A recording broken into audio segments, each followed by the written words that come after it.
up a couple of weeks ago. Yeah, I've got people and a phone and a grasp on the passage of time. Yeah, they rang me up, said, Tim, will you go on Ruth Jones' show? They want you to sing a song. It'll be fine, fine, fine. But the problem with my particular oeuvre is that half my songs are 5 minutes and over. And the wisdom here at the BBC is that viewers switch off if you go past 3. And a lot of my songs have a bit of bad language, which causes the viewers untold anguish. It seems their tolerance for smuttiness is reserved for pussy puns on Are You Being Served? And so I need a song that only goes for 3 minutes without no bums or blasphemy in it. A lovely little song specifically written for the delicate skin of middle-class Britain. I need a song with a chorus and a verse with no nasty-ass cussing and a cuss. And I'm a little too lewd and a little too long. I gotta find myself a 3-minute song. And they said, remember boy, that music is like love-making. It's simply self-indulgent to take it past 3 minutes.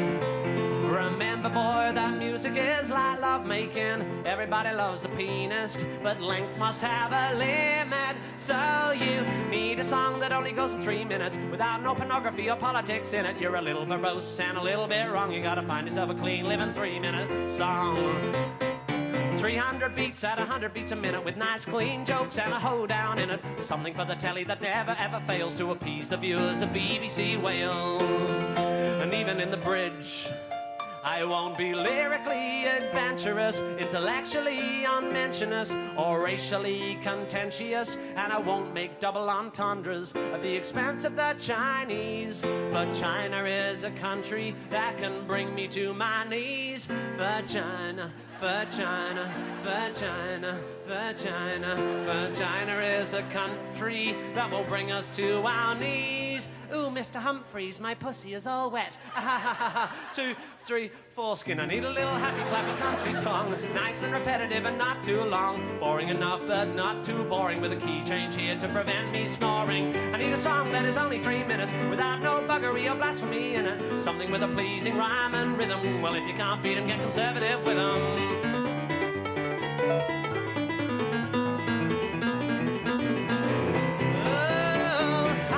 Song that causes no offense, to flog more tickets to my concerts by convincing the viewer that musical satire hasn't progressed since Victor Borger. You've got a telly and I wanna be in it, and apparently you'll only watch for 3 minutes. Yeah, apparently you'll only watch for 3.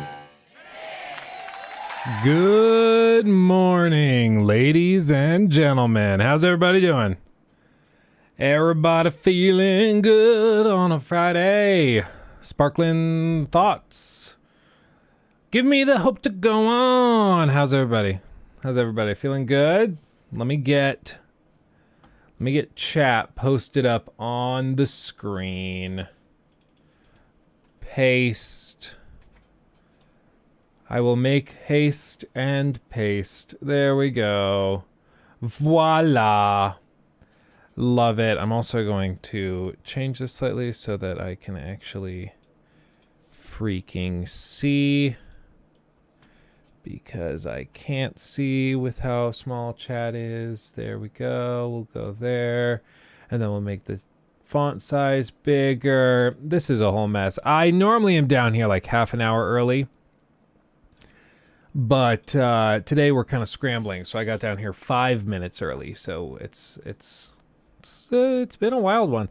And the monitor is now vertical, so I'm one of those streamers now. I have a vertically mounted monitor, which basically, I mean, I think that means that I'm going to probably be a millionaire any minute, because every millionaire streamer I've seen has a vertically mounted monitor. So it's only a matter of time, really. At this point, we're just waiting. So hello, everybody. Hey, Sook Leafins. Good to see you. Slacking, I know. Oh, I'm the worst. Okay, I gotta leave now. You know what? You're sticking to your ethical convictions. You draw the line at vertical monitors. I can respect it. Yeah, dude, that robotic lesbian whatever the hell that guy was trying to argue in that video. That was ridiculous. I thought, like, I watched that video braced to have my mind changed and to like email Focus Entertainment and be like, guys, I can't review it anymore just for ethical reasons. I'm going to pass on it. I was like ready to go that far. And then the video was just a dumpster fire and like super, super dishonest, and he's condescending to the audience immediately, being like, yeah, if you don't agree with me, don't let me convince you, just leave and go watch a Joe Rogan podcast. Like, and I think he even says like shoo or something at some point. He's like, shoo, get out of here. I was like, okay, screw you, dude. If you want to convince people and change their minds, you don't begin by being like, yeah, if you disagree with me, get out. It's so dumb. The video is so disappointing.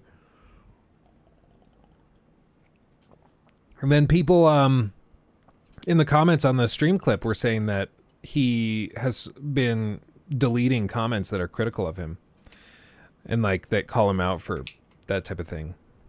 It's just kind of sad. Strongish, my camera finally arrived and it's so awesome. I'm glad, my friend. That's awesome. I'm glad it's working. You got the lens, now you got your camera. Double trouble. Go play Call of Duty and watch a Joe Rogan episode. Yeah, exactly. It was just so bad. I expect lots of MS Paint today, Luke. Thank you, Jared, for the $4.99. And who knows? We might get into it. We might not. I did get the Wacom tablet. These things are way less for something called like Intuos for being intuitive. This thing is not intuitive at all. I was hoping it would map specifically to the like Photoshop area, but instead it's just kind of like the whole monitor, and I think you can set it so it's just the canvas, but my brain does not like having to stare at the screen and then try to move the pen down here to match on the screen where the cursor is. My brain just doesn't like it. I bet I could like work at it and get used to it and it would be fine, but like, I don't know. I do have a USB-C to HDMI converter, so I thought maybe what I'll do is I'll just have my iPad down here, and when I need to pull out MS Paint sections, I can just plug that into the iPad and use like the Notes app or Procreate or something in the on the iPad, and then project that into the capture card. Why not, right? Why not? What's the plan for the stream today? So we have a handful of little things to look at. For one, some news regarding Redfall just dropped. We have the Horizon Call of the Mountain VR review.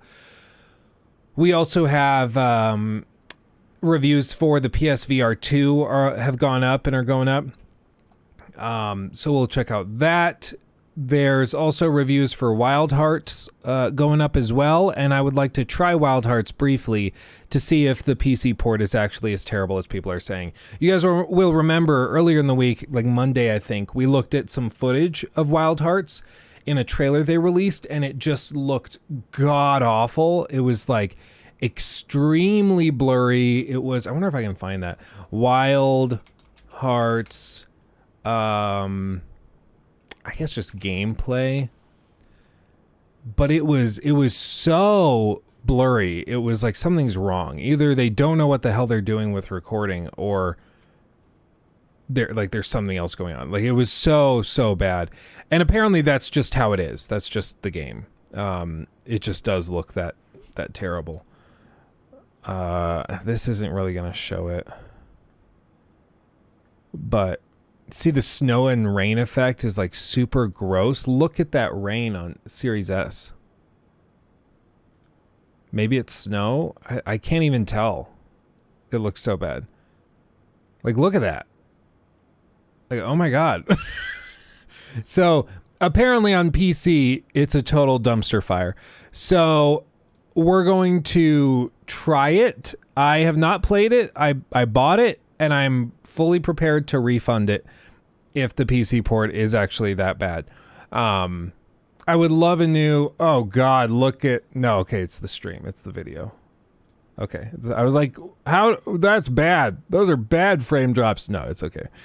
But yeah, we're going to try it, and if it sucks ass, I'll just return it. It will run on a 4090 probably. Apparently it's so broken that it probably won't. It's like actually horrible. Like, yeah, it looks like they ported from the Switch.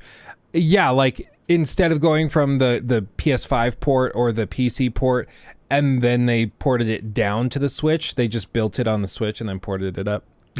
But I mean, that's kind of what happened with Monster Hunter Rise, right? And Rise is like, it's not a graphical showcase or anything, but it's not bad. Like everything in here is just bad. Like that snow effect, how they thought that was ready for launch. If I were the games director, I would have cut the snow effect well before showing that. Like, I can't believe they thought that was worth inclusion, but what are you gonna do? What are you gonna do? So yeah, I fully expect that will probably suck. The PSVR 2 thing is kind of interesting because the PSVR 2, like the Sony pony types don't have it yet. And let me say, I say Sony ponies, it's about a very specific group of people. You're not a Sony pony if you just like Sony stuff, okay? Nobody's doubting that. You're allowed to like it. I like a lot of, and even most of PlayStation's first party games. But, dear God Almighty, there are some people that are just so toxically obsessed with apologizing for PlayStation at every step of the way. Those are who I'm talking about, okay? Sony bronies, yeah, there you go. No, if you love the Edge, I'll forgive you for that, Thesaurus. I'll give you that. But it's like, you know the types. The guys like we saw in that video when we saw the two guys that were going on and on about how like Hi-Fi Rush, I almost said High on Life. Hi-Fi Rush was not a good fit for the Xbox because Xbox doesn't have real gamers because they have a subscription model. Like the whole thing was just ridiculous. That's what I'm talking about. They were in denial. Well, it was preem like cognitive dissonance, which is when you think two conflicting things at the same time. So you say this game looks like trash, but then you also say this game should come to the PlayStation because PlayStation fans will really like it. It's like, so is it trash? Are you then insulting PlayStation fans for liking trash games? Like, which is it? You're like, those two things seem to be contradicting. It's weird. It's weird. Like, you can't have it both ways. Lego has a new Lord of the Rings Rivendell set for $500, over 6,000 pieces. I did see that.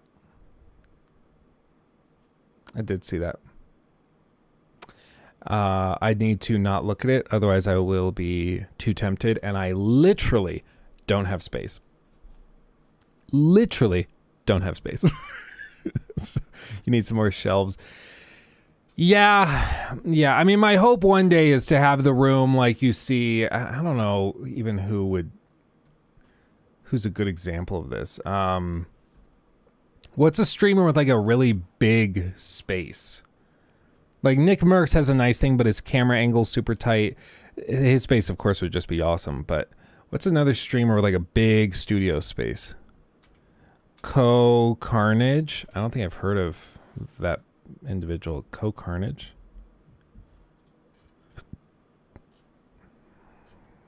Do I just look up Carnage Studio maybe? Basement tour. Hold on. I don't have my headphones on, but I just want to see this tour. Oh yeah, I mean, he's got a nice little setup. It's a whole basement.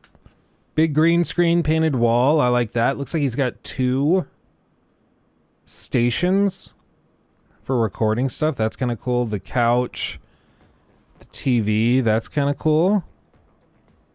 I'll give him that. Luke, thank you for the $2. It was pure copium. Also, how are you doing? I'm doing well, Luke, and thank you for the 2. I'm doing well. Yeah, it was a prime example of just one of the most hilariously ridiculous stretch takes ever. Unboxing area. Oh, he's got a dedicated that explains the arms. Yeah, dedicated unboxing area. That's badass. Couch, then that's the unboxing area, all that stuff. See, this is like a very nice studio, but this isn't quite what I'm thinking. Ludwig is probably a better example I don't know. It's specifically, he has a room that's like a little longer. This is kind of it, but this camera angle is just god awful. I don't know what he's doing. But like, it's when he has the camera wide and you can see the full room. Like, I like the idea of having a long room where we could have, you know, the shelves along the walls that have the Lego sets on it and stuff. And then the couches back there in the back wall, and then the TV's on the opposite side. And, you know, we could have it so cameras are routed there as well. So we could do couch sessions. That sounds sexual. But we could bounce around and do all that. I think that would be badass. I think that'd be awesome.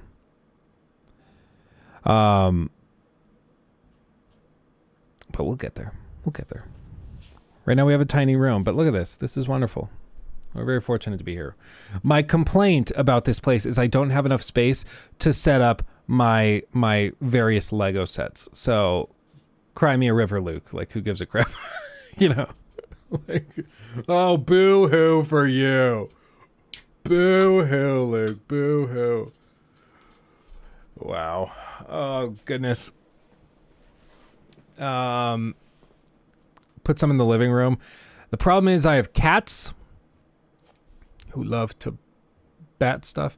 And then we also, like, this castle, wherever, I can't point. This castle is missing like a few of the spire pieces because Hermione knocked them off when she snuck in here one day. And I'm sure they're back behind here somewhere, and I'll find it when I pull stuff out and rearrange things. But yeah, so the cats love that. The cats chew on the Lego pieces, which can't be good for them. If they bite it and dislodge a piece, then they swallow it. That can't be good. And then of course Lockie. So the living room isn't a great place for him. And Nikki will probably slap me if I ask for another room in the house. Like, you know, that guest room that we use for like your crafts and sewing, and in case like my family comes to visit, they have a place to stay. Can I turn that into a Lego room? She'd just start chasing me with a wooden spoon. Honestly, it would be fair. It would be fair. Can't blame her. Should have played Mad Max or The Saboteur. I love the streams, by the way. Awesome, Daniel. I appreciate that. I would say I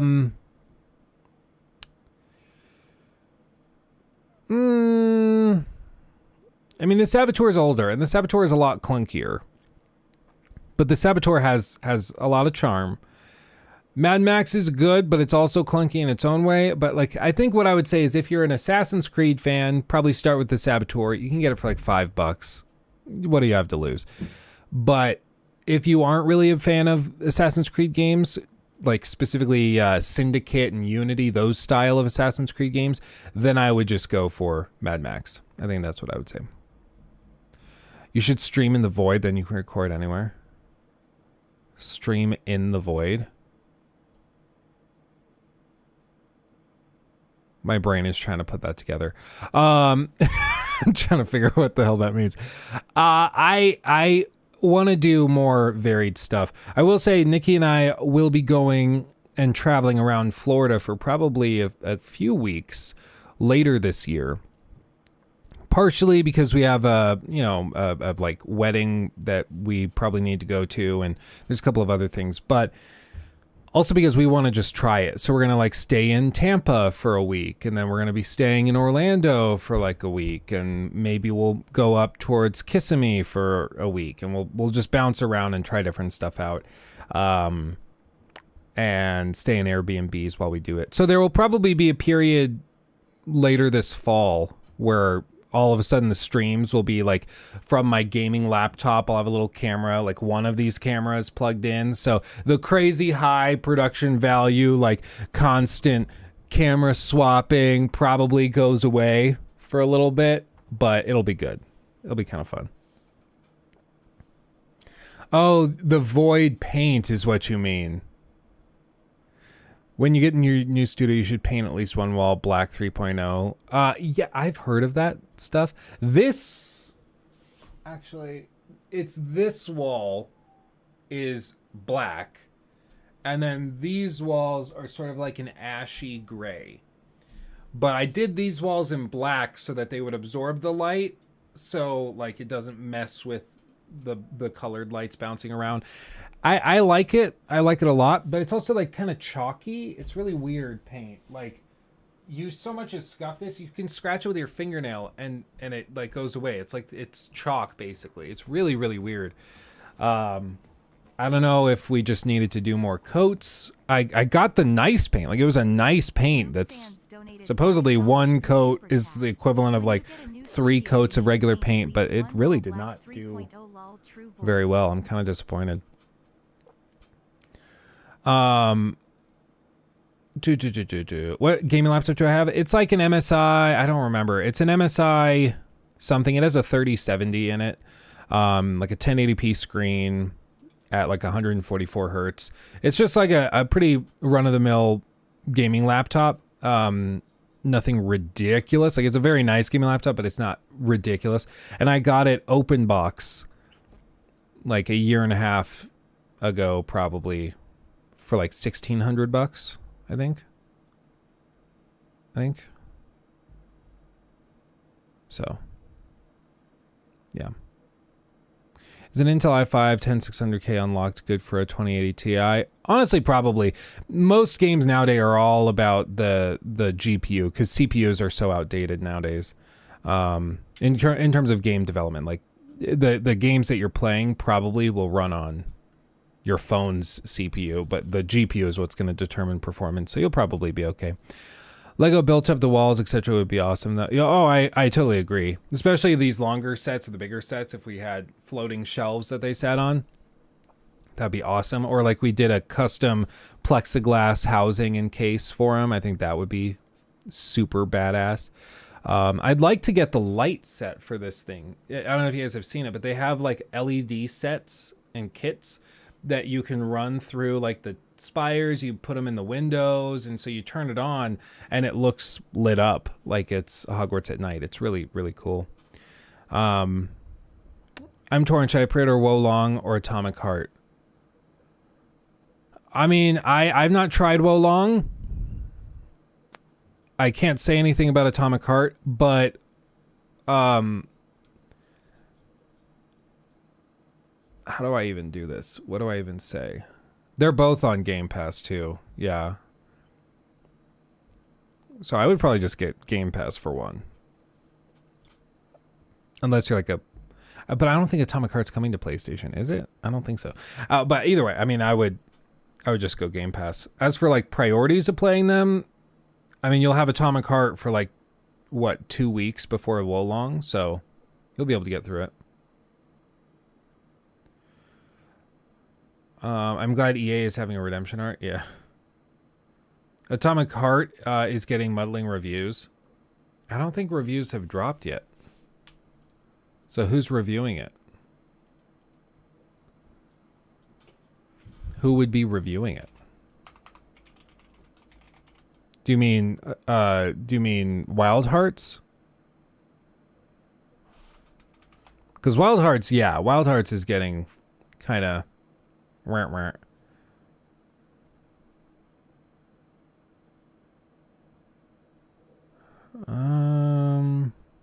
yeah, nobody's dropped reviews yet. The review embargo lifts on the 20th, so that's when you'll see it. What about the attic? If you have one, turn it into badass Lego room. Oh, Sophie, that would be kind of fun. I don't think I've ever been in the attic in this house, and I'm a little scared to. But can you imagine if like something happened and the world ends and all the Legos are up in the attic, and then 20 years from now, Joel and Ellie are exploring Colorado and they come across this house. They stay in it to get away from the clickers. And then they go up in the attic to hide from them, and they're just surrounded by crazy Lego sets. It would be like a whole scene where Ellie turns to Joel and is like, "This is what people cared about?" Boom, boom, boom, boom, boom, boom.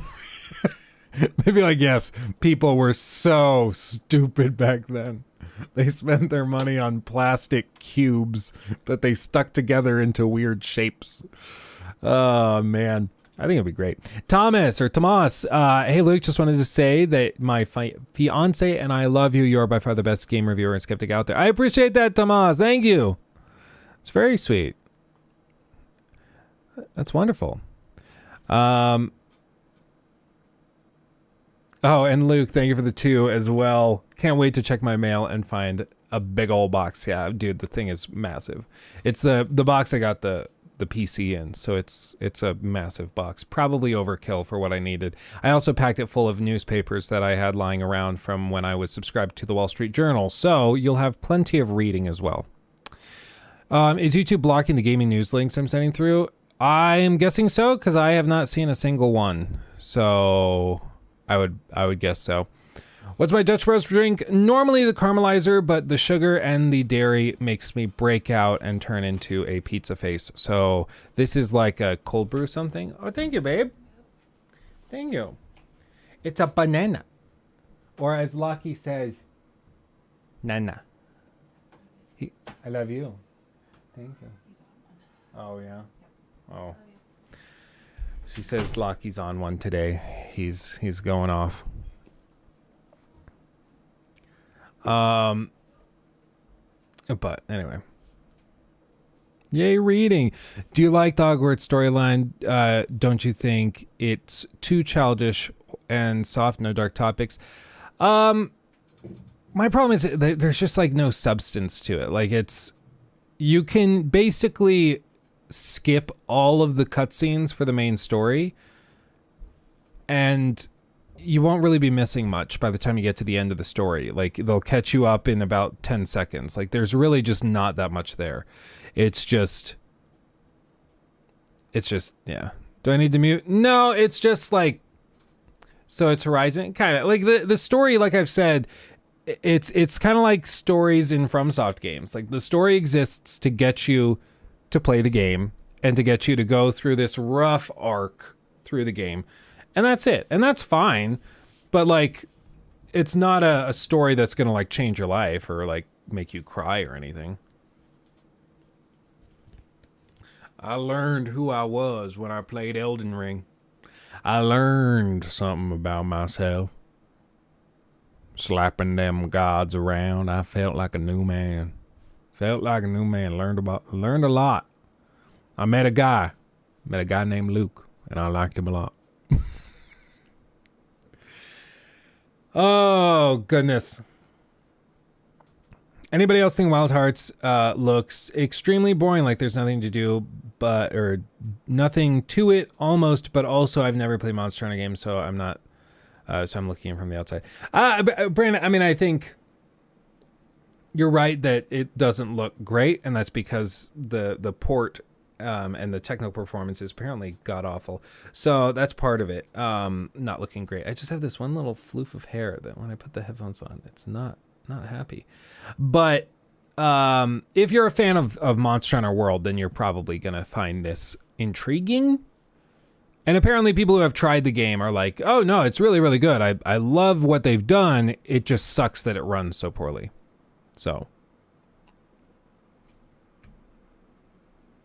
Gambit, Luke, what's your favorite type of stock market investing? Growth, deep value, cigar butt, etc. I'm normally like, there's actually something kind of cool. I don't know if it's, I will say this is not financial advice, of course.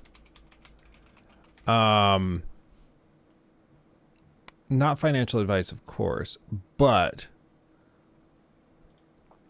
this is something cool I found that I thought it might be interesting. Let's be real. 99% of people don't know what the hell they're doing when it comes to like investing or picking stocks to buy or stuff. Let's just be honest. You're not going to beat the hedge funds that spend billions of dollars on research and supercomputers and stuff. You're just not, right? Like you're just not. Let's be real. Let's get it out of the way. So why not? Like, if you can't beat them, why not join them? One of the ideas behind that was to find a way to basically copy the movements of top investors in real time without you having to do it manually. And there's an app that just came out that is okay. And I'll explain like what I like and my problem with it. But it's an interesting idea. And basically, it's called Autopilot. It just came out. Again, not official advice. Check it out yourself. Like I said, I have problems with it. But it's an app that basically allows you to pick like a politician that is suspiciously good at trading, or a hedge fund manager, or a hedge fund itself, or anybody else, ETFs. And then you add it to your Autopilot, tie it to your Robinhood or TD, Ameritrade, or Webull accounts. And then the app will send commands whenever that hedge fund director or investor makes a trade, and you will make the identical trade. So if the hedge fund has a portfolio of 500 stocks and they're split up in these different percentages and weighted differently, when you set it to autopilot with that, it will then copy that and buy like 0.50223 shares of this to make up the same percentage, to be weighted the same. So you'll have an identical portfolio, just in a smaller amount, probably, because you probably don't have $50 billion laying around, right? But like if you want to copy one for one, like Nancy Pelosi's trades, this will let you do it, which is kind of fun. The downside, and the reason I can't like recommend it fully, is because there's no such thing as magic. Like this, it's based on reports. So like Nancy Pelosi is required to disclose what she trades in the stock market, but she has like, I think 45 days to do it. And she normally does it within about 2 weeks. So if you're trying to copy Nancy Pelosi's trades, you're getting the trade info 2 weeks after she's already done it. So you're not going to be riding the exact same wave that she is. If she sells something because she heard in Congress that there's going to be something that makes this stock drop, and so she sells it before that happens, chances are within 2 weeks, by the time you'll find out about it, it's too late. So it's not perfect. I think it only really makes sense to go for like, you know, the slower movers, the people that have like long-term investing. You can copy like Warren Buffett's trading strategies and portfolio this way. In that case, like you probably should just buy Berkshire, but whatever. But it's kind of a cool idea. So you can do something like this. As for like what kind of stocks I generally like, I kind of bounce around. I like dividend stocks. I like, you know, tried and true ones. But it's all about value investing. You find a company that's good, that's healthy, and then you stick to that. Like you don't try to get rich quick, because that almost never happens. News on Games Radar: Aliens Dark Descent tells the original story in a single web based on RTS. I'll add that. The tricky thing is like, how do we turn that into a stream clip? I don't know. Maybe I can tie it. Lawmakers should not be allowed to trade. That should be illegal. I actually kind of definitely agree with you. I think it's ridiculous that you can be in like a Senate hearing where you'll find out, hey, this company, yeah, they just like discovered a cure for cancer. So kind of a big deal. And then the lawmaker will go buy shares of that company before anybody else knows, and they will make $100 million on this investment. And that's fine. Somehow that's not insider trading. It's amazing to me. It's ridiculous. I agree. Like they should absolutely ban like politicians from trading stocks. Or they should set it so like if you can buy ETFs, so you can buy like the S&P 500, because then you're just betting on America. Like you're not actually betting on individual stocks. But you see like these, like Dianne Feinstein, she walks into Congress, is worth maybe like $300,000 when she enters Congress. Now she's worth $200 million. Red flag, red flag, red flag. Something weird is going on. Oh, dude. Mildly upsetting. Mildly upsetting. It's the same thing like King Charles. King Charles is worth billions of dollars. And it's because he has like all of these, he's got a company that gets royal funds, and then he uses that company to like buy real estate and investments, but he doesn't have to pay taxes on it because it's technically a royal organization, but it's one he owns. Like it's not just the US. UK politicians and royalty and the monarchy also have problems like this. It's all over, man. I hear Enron's going well. I invested my everything. Let's ride, boys. Yeah, well, whenever you want to feel smart, remember that FaZe, the gaming organization that has all those Warzone cheaters, they went public and they've lost like 96 or 97% of their stock value since they went live. They're about to be delisted because the shares are worth so little. It's just so delightful. I freaking love it. But there's like people in the comments like of these posts about FaZe stock, and they're like, man, I really shouldn't have put my last $5,000 into this. Like, there's people who have drinking the Kool-Aid so bad with FaZe that they actually are investing like their savings into FaZe.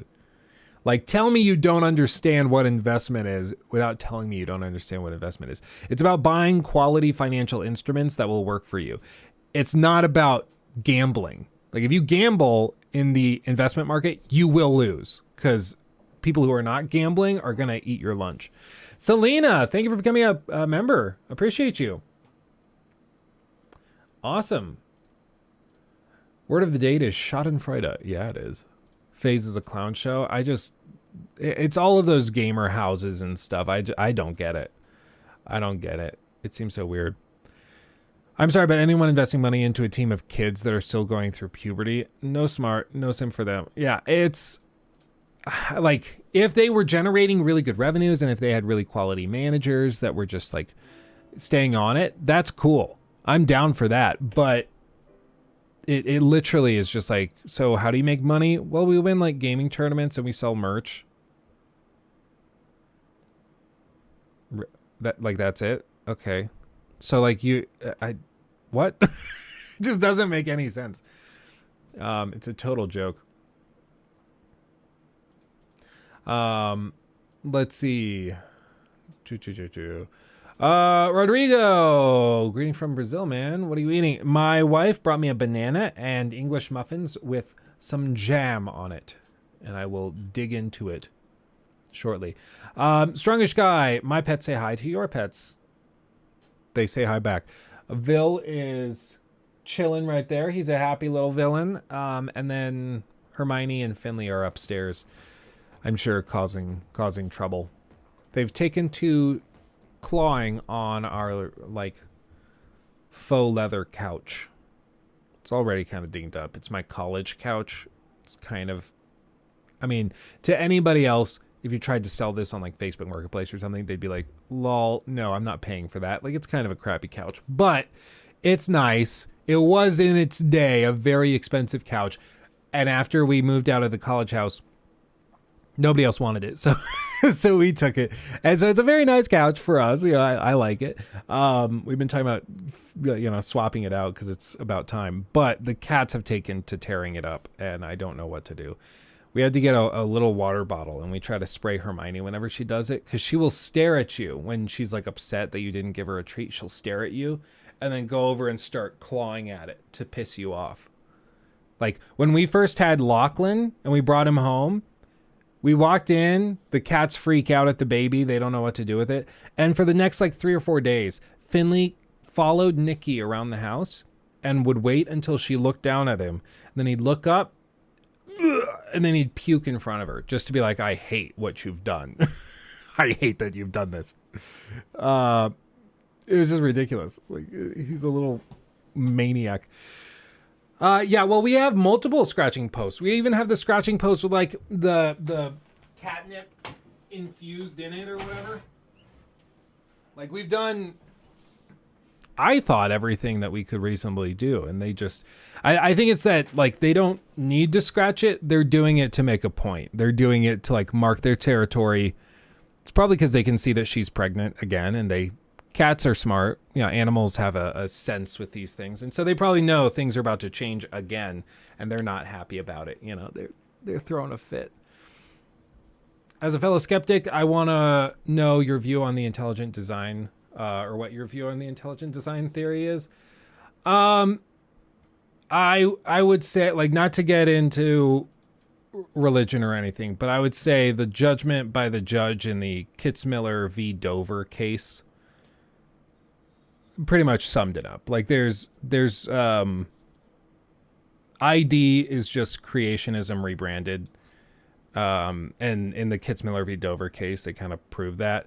And so I find it extremely wanting. I was taught that ID or creationism was like the only way, and the only thing that made sense.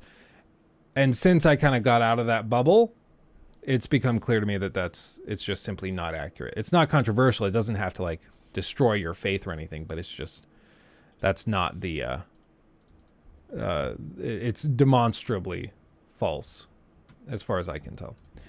But okay, we'll pivot. Yeah. Abort. The great thing about this community, though, is that I can say something like that. And even if you disagree, this group of people is so great that you're going to be like, okay.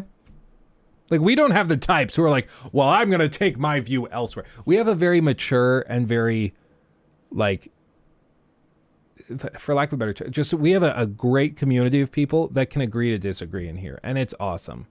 And I love it.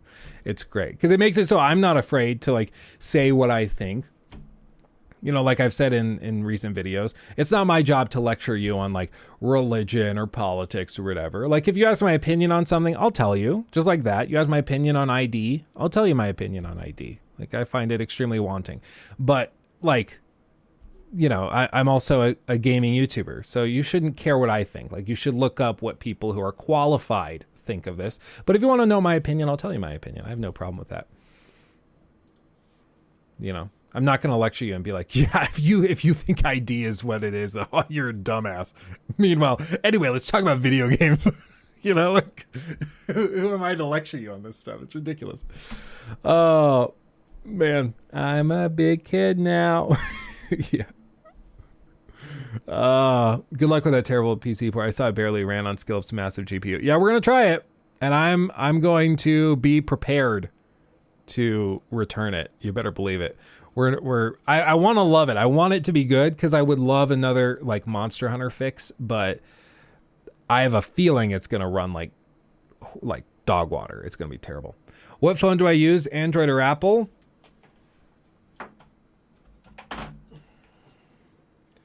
Both. Both. I have a personal phone and I have a business phone so that the wires don't get crossed. I don't have to give out my personal number to like to sponsors or business partners. They're completely separate. So I use both. It's how I got around wanting like being unable to decide between them. So I just have both. I also have this old very, very cracked and broken Note 9 that can't hold a charge. Like the trade-in value was going to be like $15 or something. So I was like, I'll just keep it. Like I'll find a way to use it for something. But what are you going to do? This is kind of funny. You ready for this? This is kind of funny. Thank you, Big Z. Appreciate you. Day is starting off on a positive note. Yeah, it is. Thank you, my friend. Appreciate you. Luke just uses a satellite phone. Yeah, I used one of those big ones from the like those late 80s movies when they wanted a spy to look super cool. And then like, you know, they take it out and it's a freaking brick, like an actual brick sized phone. And they fold down a little piece. They pull out the antenna. Yes, it's James Bond. I'll be there.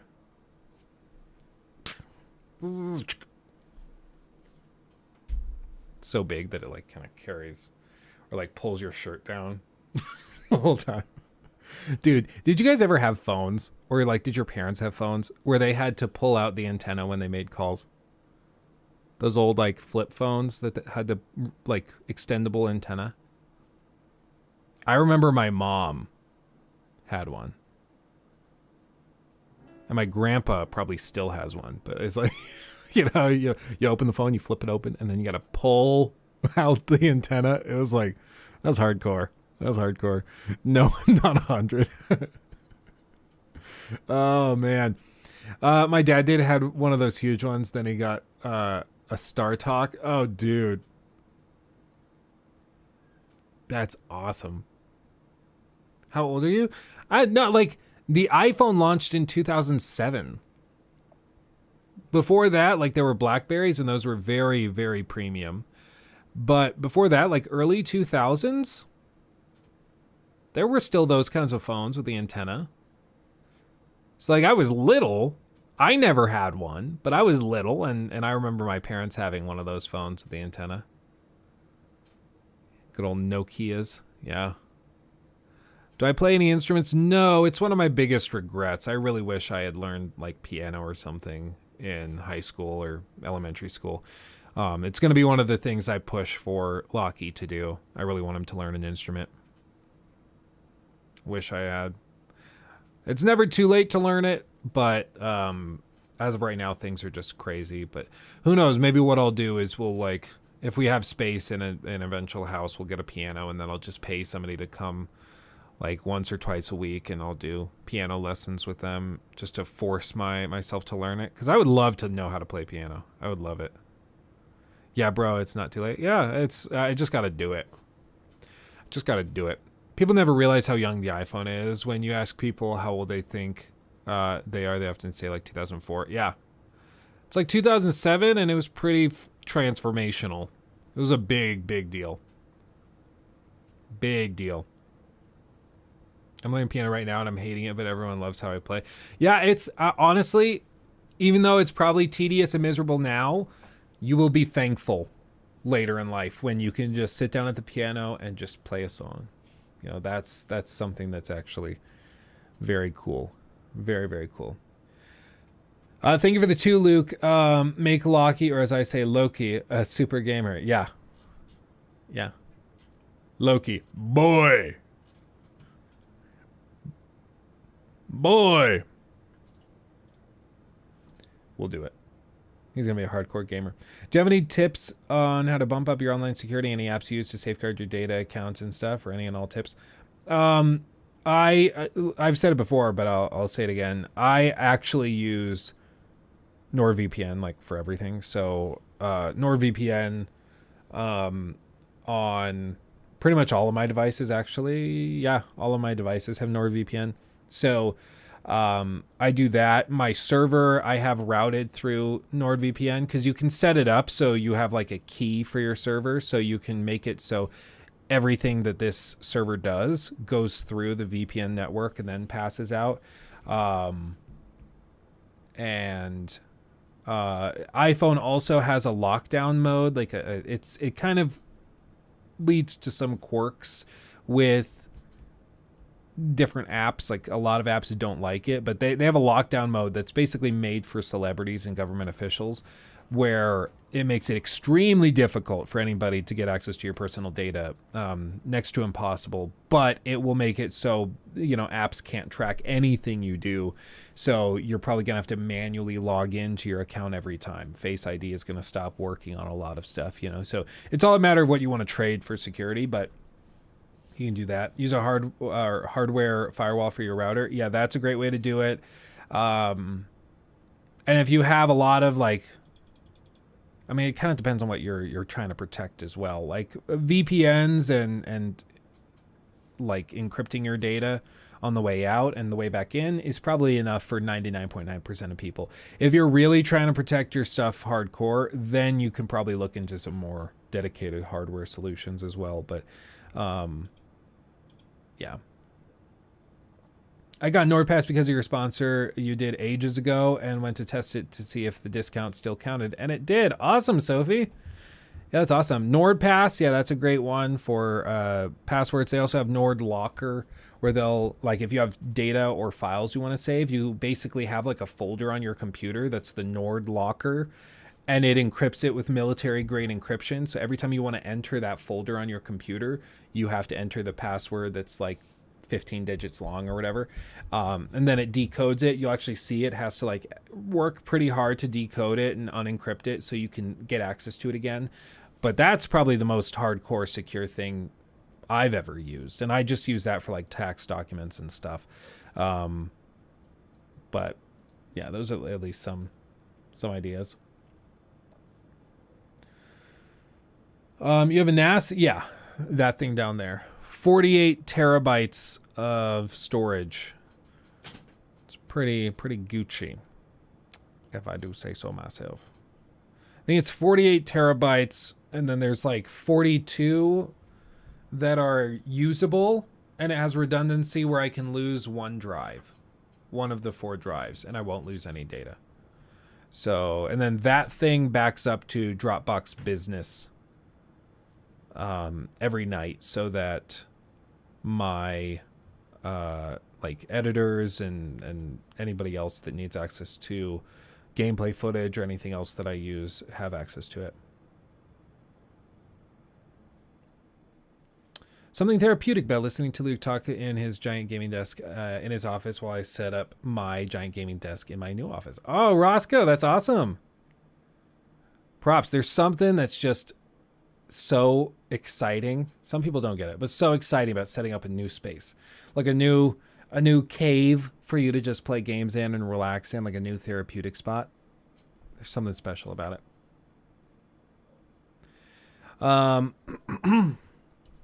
I've recently gone full solid state on my PCs, 2 SSDs, 2 NVMe's, and I don't think I'll ever go back. Dude, it's so ridiculously different. Even going from like, I had the gaming PC running off of, what was it? It was like was it 850? Is that what the Samsung SSDs are called? Something like that. But it was one of the Samsung SSDs, just regular 2.5-inch drives, but it's their nice one. It's the good one. And then I had the streaming PC booting off of an NVMe SSD, and literally like you press the power button and then you lean up, you kind of stretch your back, and then the computer is booted up, ready to go on the NVMe SSD. It's ridiculous. And the SSD took maybe like 5 to 10 seconds. Whereas the hard drive, it was, I mean, back in the day, like a few years ago when I booted off of a physical hard drive, it was a solid like minute to 2 minutes to boot up. So if you've ever done that, then I would heavily recommend getting an SSD. It makes one hell of a difference. Really does. How much space on the cloud? We have about, I mean, right now I think it's right about 20 terabytes of stuff is stored in the cloud. But the reason I went with Dropbox is because Dropbox has you pay a flat fee. You don't pay for the amount of storage, you just pay for what you use. So, and for us that worked great because they kind of they set that plan up kind of anticipating that most businesses will pay this big sum and then only use 500 gigs or a terabyte maybe. I'm the exception because I use it for data storage for video. So my use, if I went Google Drive to store what I'm storing through Dropbox on this server, I think on Google Drive I'd be spending thousands of dollars a year on it. But for Dropbox, I think it's like $700 for the entire year to back up everything. So, kind of nice. Charlie, hello Luke. I'm new to the live. I found you around the time you made that Hogwarts Legacy Collector's Edition video. Awesome, my friend. I'm glad to have you. That's cool. I like hearing where people come from and when they found the channel. I find it really interesting. But yeah, I'm glad to have you. Welcome to the live. Did you really buy half the Lego pyramid? It's only half. I mean, I bought the full thing, but it's only half of a pyramid. It's cut in half. It's a little weird, but it looks good in the display case. How often do you download this data from the cloud? There's plenty of storage, but it depends on the download speed is good.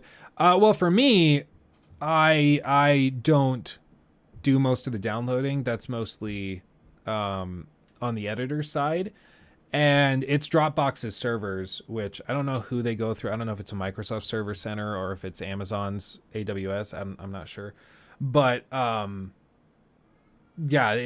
I've never heard any problems. It's pretty solid.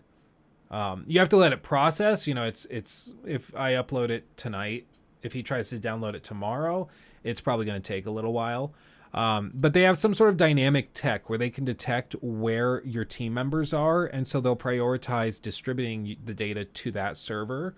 So if I upload it tonight, it's going to be transferred to because Jacob's in Wyoming, it'll be transferred to a server closer to him first before they duplicate it on other servers around the world. And I don't think that they're probably duplicating it to servers in like China or anywhere, because it would be a waste of space, right? But for me, it's nice because if we have another crazy outage, or if we have hardware failure, if we have something that goes really wrong, all of that data is backed up and saved, which is nice. You know. Oh yes, everybody liked the stream. Everybody liked the stream. Otherwise my mods will be mad at me. Fun fact, Doom is 30 this year. This is proof that life is meaningless and can never be slowed down. Have we gotten to Wild Hearts yet? Crimson coming in with the the little bit of uplifting information. Oh god, that's funny. Let's see, let's do that. Okay. Did you check out the IGN Jedi Survivor video on stances? Yeah, I mean, I think that game looks good. I'm sure I'm gonna enjoy it. It is like, it's Jedi Fallen Order 1.5. Like, it's not going to be anything crazy, but still pretty cool. So I'm down. Buddy from work recommended you to me when you did the Witcher 3 video with the stopwatch. Oh, really? Oh, that's awesome, Lincoln. That's crazy. Word of mouth, baby. Word of mouth. Fun fact, I did that Hogwarts Legacy video on the timing between moments of interest in the open world, that whole thing that went up on Wednesday. And I actually had, I don't think I can say who they are, but I had a member of the like gameplay design team, the world design team at Avalanche, reach out to me and say, I obviously can't go into details as to how this works, but let's just say you're very, very close. So like, it is actually a thing. It is a thing. It's not just made up. Like the actual employees were like, yep, nope, that's pretty close to how it works. Yep. Which I thought was really, really cool that they actually reached out and said it. Super Rebel seen it and said it's true. Oh, who's Super Rebel? Should I know who that is? Am I just a bad person? Super Rebel.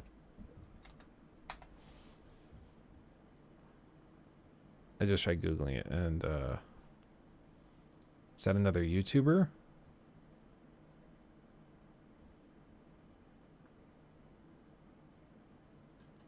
Looks like it. I don't recognize these guys, actually. I feel bad now. But that's cool. That's super cool. First video I watched was your Arkham Asylum critique 4 years ago. Kind of crazy to realize how long I've been watching your stuff. Time flies, I guess. Yeah, Captain, that's crazy. That's crazy. Lots happened in 4 years. We've come a long way. We've grown a lot. That's crazy. You should see it just to hear his pronunciation of Stevens. Did he make like a video? Oh, duh. Yeah, it's like the first thing he did. He uploaded 20 hours ago. Hogwarts Legacy has a 15-second rule, quote unquote.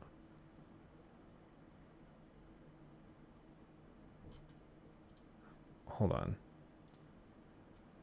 He just posted this less than a day ago.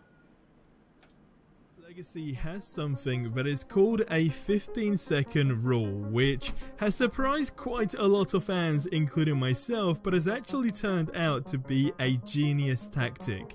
Now, I've been playing the game for 10 days and I've just discovered a secret for the broom that saves a ton of time. Now, to add to that, having the ability to switch to any season after you complete the game, new detailed interactive maps, and what happens now for the game as far as support and new content goes. So we have lots to get through, so let's dive into it. Now, first things first, if you have downloaded the recent update, minus PS5 users, of course we still have to wait for some point this week. As of right now when I'm making this video, we still don't know when that is. We've just been told it's going to be this week. But as I say, for you guys that have been able to download the new update, then many of you would know that people have been 50-50. Now, update. Now, the best thing to do with the issue that you are having in the big console players are almost seeing I'm a narcissist. I need him to talk about me. Reporting it directly on that website.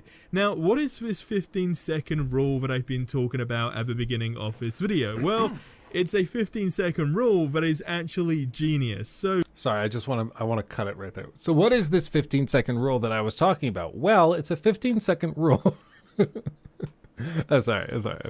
I'm such a jerk. I want to thank a YouTuber who goes by the name Luke Steffens or Dude, Luke Steffens. Oh man, that takes me back to high school. First day of class, you go in, they're taking roll call, and then go around. Luke Steffens. Stevens. What? genius. So I want to thank a YouTuber who goes by the name Luke Steffens or Stevens. I'm not sure how you pronounce that. There you go. It is like, is this where I have to just start pronouncing it myself in every video? Just every video is, hi, my name's Luke Stevens. I feel like I do that enough. It's got to be annoying at this point. Because you guys are like, yeah, I know his name. But the one time I don't, this is what happens. Yeah, I've been disrespected, just like Assassin's Creed Valhalla. Assassin's Creed Valhalla. You know, one of the people that's actually very good at branding, gotta say it, Trump, right? And you hear him say it all the time, where he'll be like talking about, you know, voters, and he'll be like, and all of these voters in all of these states, they love Trump. They can't get enough of Trump. They say Trump is the best man for the job. You know, he says it all the time. And that's intentional because it gets his name in your mind like a little drip, drip, drip, drip, drip. But you'll notice you don't hear people like Biden going, you know, yeah, people, Biden in a spaceship. Okay, that was particularly mean, but you know it's true. Crazy Thumbs, thank you for the 2. Happy Friday, Luke Steffens. Hopefully it was one of the 2. Now, he figured out something happens every 15 seconds in this game. Now, basically, every 15 seconds, there needs to be something that keeps the player engaged. Now, it turns out, and this is the part that genuinely blew my mind, is that many other games actually embed this rule, and the rule is more so around 30 seconds, and again, something just needs to happen within that time frame. Now, I tested this and he was completely right. Something happens every 15 seconds, give or take. Now, you may have seen, for example, a guy who keeps running around too, and if you follow him, which I decided to do the other day, it's actually interesting what he does. Okay, I don't know. Okay. This is such a throwback. Like, this style of video where it's just 10 minutes of random gameplay with somebody just talking. Like, it's kind of hilarious. Cause like, I remember making videos in this way where like, okay, I'm going to talk about Fallout 4 and how excited we are for it. That's the whole video. And I just play a video of Fallout 4 on my desktop, and I have OBS going, and I'm just talking, and I'm like, hey guys, it's Luke. Welcome to another video. Make sure to subscribe because it really does help. And in this video, I'm going to be talking about Fallout 4. So talking about Fallout 4, one of the things is like, it's so, like, I'm sure this is a nice guy, and I appreciate the shout out. I would have appreciated a link to the video even more, but what are you going to do? Yeah, not even a pinned comment. I mean, it's whatever. It's who cares? Who cares? But like, it's so low effort. That's what particularly shocks me. Like, it's just so low. Not even inserting a screenshot of the video page or typing out like the name of the person you're talking about. Like, there's, I don't think a single edit in this whole video. It's just random gameplay with, okay, there's 1, maybe 2. But it's just like a whole video. He put 4 likes. I don't know what 4 likes means. Is he saying, please give me 4 likes total on a video? What? Like, I don't know. It's just shockingly low effort, which I'm just not used to. Nowadays, like, even tiny, like, 5 subscriber YouTube channels have editing way better than anything I could ever do.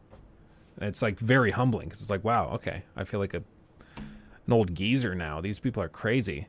But yeah, I don't know. I appreciate the shout out, but it's just kind of surprising. Luke, do you want to know what I say at the end of my YouTube videos? You'll like it, I promise. I'm scared. I mean, sure, let us know, but I'm scared. Oh no, not Mr. Boss. No one's better than Mr. Boss. FTW. Is he the GTA 6 guy? Is that who that is? Rub my sub, ring my ding. Rub my sub, ring my ding.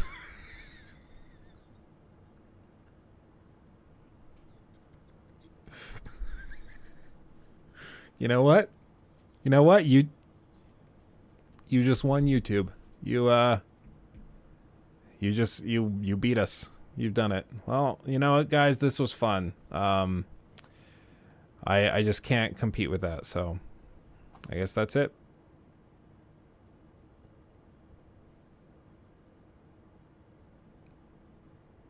Okay, I'm kidding. But that is very good. Let's see. Hearing Luke tear Rebel a new one makes me even more scared to start a YouTube channel. I mean, no, it's fine. He's making content. He's on the grind. That's awesome.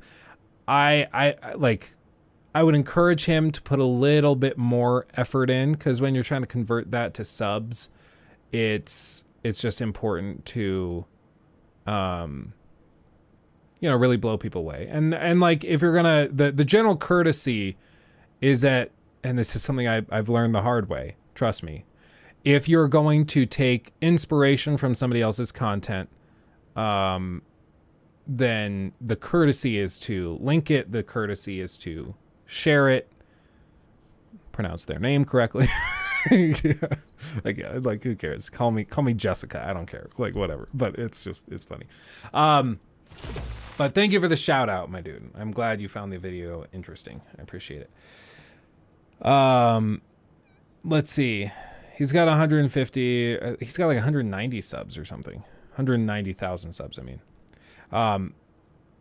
yeah, I don't know. He's on the grind. He's on the grind. It's easy to get people in videos through clickbait. It's converting them to not just sub, but converting them into fans that's trickier.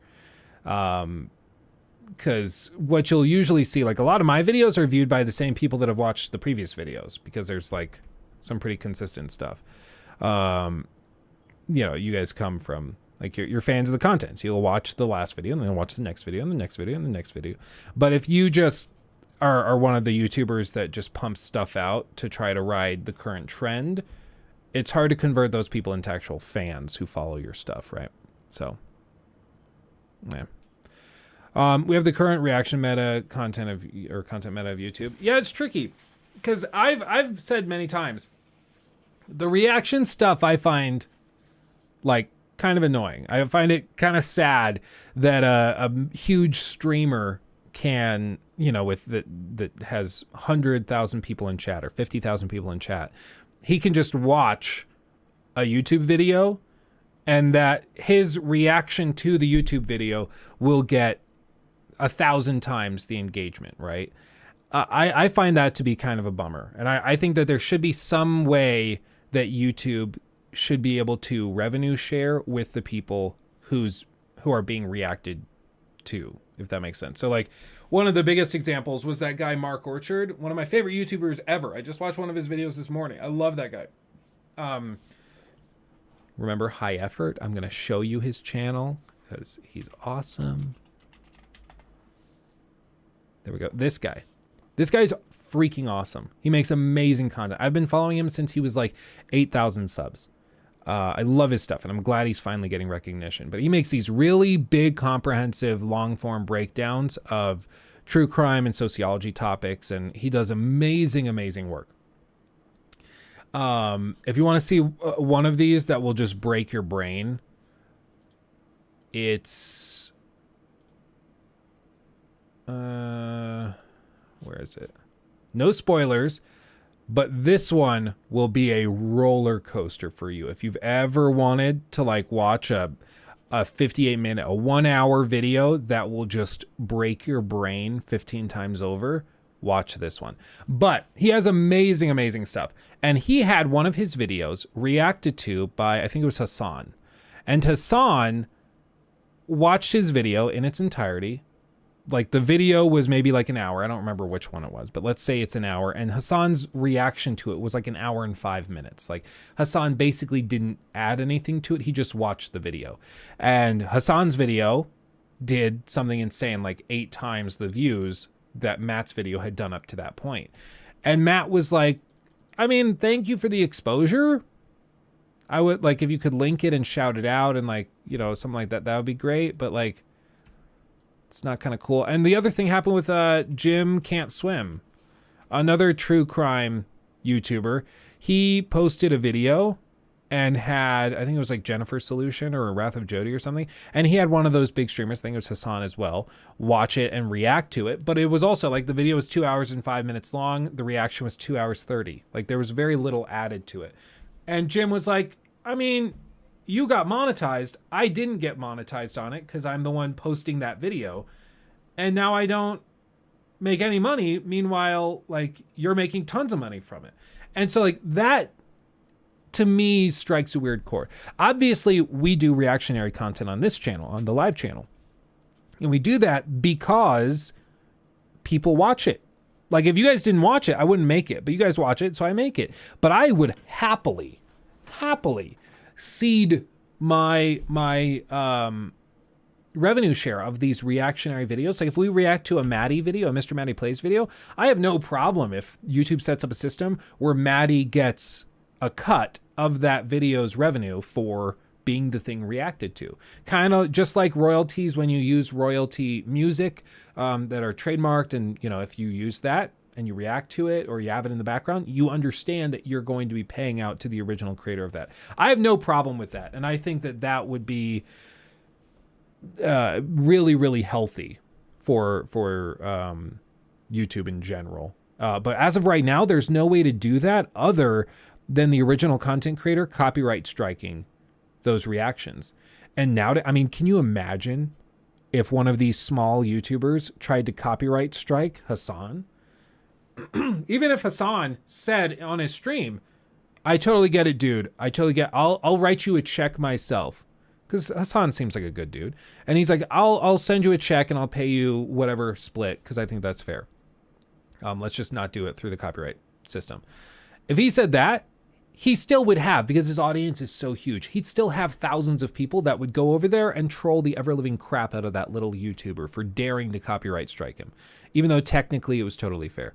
Like, it just is a messy thing. So I think YouTube should find a way to make it so reactionary content works for everybody and not just the big guys that are reacting to it, if that makes sense. So I totally agree with the general vibe surrounding reactionary content. Asmund always links the video to his chat and asks everyone to go and watch and sub. He also adds a lot of commentary, at least to the ones I've seen. Asmund does a really good job. I totally agree. Asmund is one of the examples of a guy that does this as well as you could possibly expect somebody to. Like, Asmund's very good. He'll take a 20-minute video and his reaction's an hour long. And I kind of aim to do that similar thing. If you're going to watch a reaction of me to a video, like we did that reaction to the Atomic Heart like hit piece thing, and I think our video reacting to that was like an hour long, you know, versus his video was like 20 minutes. So obviously we added a lot of stuff into it. And we had an issue on this channel where we were doing these reaction things, but the original video wasn't being linked. And it was basically just that we were uploading it using the template for the description box, and we just like hadn't really thought about it. It wasn't that we were trying to be vindictive. We just hadn't thought about it. And so I called up Jacob and I said, you know, can you go back through all of the reactions that we've done, add the link to the original video, and from now on, every time we do a reaction to anything, you put the link to the original content in there. And it's like, oh yeah, absolutely. So we went back and we fixed it because it was just, I mean, this whole thing is pretty new to us, the streaming reaction clip thing, you know. This whole channel is like 6 months old or something. Like this is all very fresh. So we're figuring it out together, but we tried.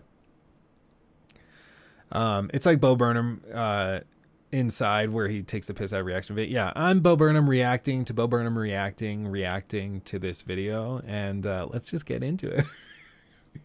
I totally know what you're talking about. It's like, to me, it is kind of a weird phenomenon. Like, I think people like the idea of somebody offering critiques of content they're watching. I think that makes sense. You are watching something that might be like a little heavy or that's a little controversial, like the Atomic Heart thing, and you just want to hear what this person, this creator that you follow, thinks of it. And I get that. And for some people like Asmon has a really unique perspective with some of the stuff he reacts to. So I like hearing his thoughts on it. And then on the other hand, it's also kind of like watching a TV show or a movie with your friends. And I think that's awesome. I think that's awesome. You know, I get that. And I get why that's popular. My whole thing is like, my problem with the React content and the React meta is that the big guys benefit from it way more than the little guys. And I would like to see a way for the little guy to also benefit from this meta instead of just having their content cannibalized by the huge channels that are reacting to it, if that makes sense. Are you a fan of Bo B? For a second, I thought you were talking about Bob. Like, I think he's a rapper and he's also like a flat earther and stuff. I was like, no, not really. But yeah, Bo Burnham. I love Bo Burnham. Love me some Bo Burnham. Hadn't heard of the Atomic Heart drama. It's all kind of a bit of a joke. Like, it's laughably bad, that video that tried to take it down. So if I were you, I mean, if you're interested, you can go check out the video. It's one of the most recent live stream clips. So you can check that out, and it's a whole breakdown of that video. And I basically just go through it and start off very open-minded, and then by the end of it, I'm pretty thoroughly ticked off because it's so dishonest. So if you're talking about Hassan, the people who upload it aren't Hassan. His fans re-upload his stream and he doesn't claim them because he allows it. I don't think that's what we're talking about. No, what we're talking about is like streamers reacting to other people's content on their stream and turning that into content. Even if he doesn't clip it into a live stream clip and upload that to YouTube, it's still content on his stream that's keeping 50, 60,000 people in chat who are like still subbing, still sending ad revenue through. Like, he still benefits from it, even if he's not posting the YouTube clip of it. So either way, like, I think Twitch needs a system for it and YouTube needs a system for it. Either way, like, I think it still applies. Do you know Matthew Sneisman channel? I don't think so. That doesn't ring a bell. Luke, thank you for the 5 again. Been watching a lot of Asmon lately after the stream ends, and now I don't know if I want to buy a Starforge PC or one from the company you partnered with. I mean, I obviously am biased. I'll be real. I'm not going to lie about it. Like, obviously I'm biased. I get a cut if you buy a PC from Apex Gaming PCs. And my gaming PC is from Apex Gaming PCs, and I really like it. So, you know, that's all I can say. I've never worked with his company or seen what they have. But yeah, that's that's my take though. Let's see. Luke Sands donated $5 through Super Oh yes. Chat. Been watching It's gonna read it. I get too excited. I read it before it's ready. You can't stream a full movie or show this way. Not cool when hard work of independent creators are treated this way by large YouTubers. Yeah, that's more generally my issue. Like, at the very least, a shout out. Like a big YouTuber calling you out and being like, "Hey, audience, go follow this guy. Go sub to him. Show him some love." That can start a YouTube career. So that could be way more valuable than if you got the ad revenue from that, right? Let's be completely clear. A lot of big creators got their start by shout outs and stuff from larger creators. So that's a whole thing, for sure. But yeah, my issue is just, it starts to feel a little toxic when these huge YouTubers with 15 million subscribers are doing reaction content to like a compilation of memes that somebody else cut together, and they add nothing to it other than, oh, bro, that's funny, man. Like, that doesn't hit right for me. XQC. XQC, I will say, is thoroughly confusing to me. I don't understand that human being. He is an enigma. Who gives you a shout out before? I don't think I got featured in a Game Ranks video once. That was kind of cool, but I didn't see any subs come from that. So I don't think that really counts. Like, I had nobody come in. They shouted me out in like a video because I did a video on Red Dead, and then Jake Baldino's like, "Oh, check out this video from Luke. It's really good." And that whole week there was no change in performance, so that didn't really do anything for me. I don't think I've ever really gotten big shout outs or anything. But we need to get you on the good old JRE. I don't even know what to talk about on JRE. I mean, I'd be down because I think it'd be freaking funny. But yeah, I mean, you should do a series where we react to your fans' channel, similar to you reacting to our setups. I think that would be fun. I mean, I'd be down. My fear would just be that it kind of depends on what people are expecting. Like, if people expect me to just like hype you up, then I'm down to do that. I want to encourage you guys to keep making content, and I want to be encouraging. But if you want me to like critique it and tear it apart and like be kind of harsh, I'll do that. But I also want it to just be very clear that that's what we're doing. Like, if I'm expected to tear it apart, I want to know that. And if I'm expected to be like encouraging and upbeat, then I want to know that as well, so that I don't, you're like, yeah, I want to see what Luke thinks of my channel. And then I just start tearing you a new one for like your lighting or the sound or your editing or whatever.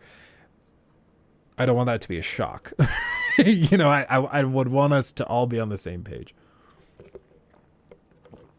But maybe we collect some links and stuff on the Discord, and then we can do that. That'd be fun. Maybe next week we do that. What if someone like me who is about to start a channel reacts to your edge take when I do a review on it? I mean, that would be kind of funny. Honestly, that would be kind of funny. I'd be down. Dude, I triggered so many PlayStation fanboys with that. Even in my video recently on this channel where I said that I'm really not sold on the PSVR 2, we were just looking at trailers and I was like, but what are the games for it though? Dude, that video got disliked into oblivion. People are like, wow, what an uninformed person. I was like, nobody countered what I said. I'm just asking what the games are that justifies buying a $550 freaking device. I'm like, I don't want to just spend money. It's funny because like if a YouTuber or a creator or streamer talks about like money and they're just like, whatever, it's only $500 or it's only like $1,000. Like if a YouTuber acts like that, you're like, wow, what an out of touch piece of crap, right? But the moment that a YouTuber is like, I don't know if that makes sense, that value proposition's kind of sucky, people are like, you just like hating on stuff. Like, it's just dumb. There is no winning. So I was like, well, thank you for the engagement, guys. Those people watched the video. It's funny because that video, the average watch duration is like only I think it's 75 seconds. Like, it's extremely low because it got shared to some PlayStation like Reddit page or Discord or Twitter page. I don't know. It got shared somewhere. And so a flood of PlayStation fanboys came in, disliked the video, copy and pasted almost identical comments about how it was a terrible video and the PSVR 2 is actually amazing and blah, blah, blah. And then they clicked off. They didn't even watch it, which is the giveaway, But like the video is still doing well. They still had to sit through the first ad. So that video made a good amount of money. And, so I'm like, okay, well, what did you guys achieve there? Like, cry me a river. Cry me a freaking river. Thank you. Real quick, I haven't watched this yet. I want to see the Horizon Call of the Mountain review. And then I'm going to eat my little breakfast that my lovely wife Nikki made me. And then we're going to check out real quick the Wild Hearts reviews to see what people are saying about it. And then we're going to boot it up and try it ourselves. Like I said, we're going to try to keep this stream a little bit shorter. I'm not doing a great job of that so far. We haven't even really started and we're already like an hour and a half into this, but you know what? That's what happens. I like talking to you guys. So, whatever, whatever. Catch me outside. How about that? I don't care. I do what I want. I do what I want. Catch me outside. How about that? Luke Sands, thank you for the 2. And thank you for the other 2 or thank you for the 5, and then thank you for the additional 2. Damn, all my content is just gameplay and montages. Ooh, get ready, Luke. Get ready. Ooh. Gonna pop off. Zach, thank you for the 5 as well. Have you watched the new episodes of South Park yet? I watched last week's. I've not seen the one from this week though. I was gonna watch it last night, and then I don't know what happened. I just like totally spaced it, but I was going to. But I'm liking it so far. I don't know how this last episode was, but I've heard good things so far. Let's see. And Swimwalk, maybe. Thank you for the 199. What's it been like to see your channel grow so much? It's kind of weird. We kind of plateaued for like a year and a half, 2 years, where we blew up a ton in like 2018. 2019, we were still doing pretty well. And then 2020, I graduated college and I started working in corporate real estate. And then I went like a year and a half from there working in corporate real estate, where I couldn't really spend time making videos. And so the channel really kind of started floundering and struggling. And then I was like, what do we even do? So I tried to pivot, and I tried to do like the knit grit thing and bring other people onto the channel to help. And that made our average view count plummet. So I tried to spin that off onto a second channel and go back to critiques on the main channel, uploading once every like 2 months. And it just wasn't very good. And so we had like a period where we grew a ton, and then for a solid year and a half, 2 years, maybe even 2.5 years, the channel was just kind of floundering. I didn't know what to do with it. It just was And then I left real estate, started trying to figure my stuff out, what I wanted to do here. And then, eventually we settled into this newer groove, and now things have started to really pop off in the last year, just about. And it's been crazy. I've had a decently sized channel for a while, but it's only recently that it started to get like kind of insane, like to the point where I'm showing up in a lot of people's videos and compilations, and that's weird for me. I'll be completely real. Is there a good spot to drop pet pics? In the Discord somewhere, maybe in the lobby. You could probably toss them in the lobby. I don't know how else you would do it. Did you have a little cushion from real estate to be able to leave? Nope. Sure didn't. Corporate real estate, like, you basically don't make money until you've been doing it for 5+ years. And even then you might not be making money, like, because you get just torn apart because the sponsoring brokers take their cuts of everything you do. It is a pyramid scheme. Like it is, but it's not a pyramid scheme that pisses people off because everybody's theoretically actually getting rich, and they just fire the people on the bottom regularly if they're not performing. And then eventually you get somebody on the bottom who performs well, and you bring them into the higher tier of the pyramid, and then they start getting cuts of everything. So it is a pyramid scheme. Like, you draw it out, it's a pyramid scheme, but people are getting rich, so they stop complaining. But it's just tough to be successful. Through Super Chat. Thank you. Long-time subscriber of Og Channel, first time donating to any stream because I never thought they were worth, but your videos are freaking great, man. I appreciate that, Joe. Thank you so much. It's very generous. Thank you for the 5, and thank you for the support. Long-term, in the words of the text-to-speech, Og Channel viewer. So thank you, my friend. I appreciate that. Found your channel by Assassin's Creed, I think. Oh, that's cool. Did you get a lot of pushback about Hogwarts Legacy review, or did it get out unscathed? I haven't seen anything. I think a lot of those people just kind of got distracted, and they went off and directed their energy towards like Act Man and those guys. Braden Jensen donated $5 through Super Chat. Thank you, Braden. Just watched the video on the Please Don't Buy Atomic Heart. Can you confirm you are in fact a lesbian robot? I can neither confirm nor deny that I am a lesbian robot. Dude, that was so freaking funny. I was not ready for it. Gerald Lacey donated $5 through Super Chat. Please be my friend. Please be my friend. That reminds me, thank you for the 5 again.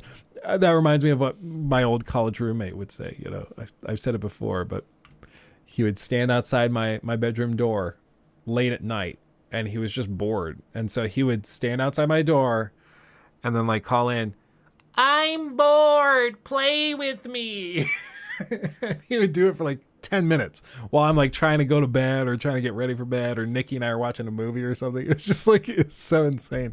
Then he'd lay on the floor and whisper it under the door. I was like, who are you? You're an adult. He's trying to become a doctor. And he's just like, come play with me. Oh man. I miss that dude. Who doesn't like a good old pyramid? You have a Lego build of it in the background. Yeah, exactly. Dude, I love ancient Egypt. I would love to go to Egypt someday. Gabby or Gaby, thank you. New sub here. Glad to see you. That's awesome. Hi Tor, thank you. Is it gonna read it? No, it's not. Who doesn't like? Oh, I just read that one. I can read. Logan, thank you for the $2 as well. Wow, Luke Stevens just did something incredible. Dude, those videos back in the day popped off. Those videos, it didn't matter what the video was on, like what game. If it was a decent like AAA game, even a bad one, you can make a video, say XXX did something incredible with the Just Wow thumbnail, and that video would do 300,000-400,000 views. It was ridiculous. It was insane. It was like magic. It's ridiculous. And then that meta kind of died out with Clean Prince Gaming when he flopped and everybody kind of moved on. But yeah, those were the days. It was so easy to make content that just popped off at that time. Okay, review.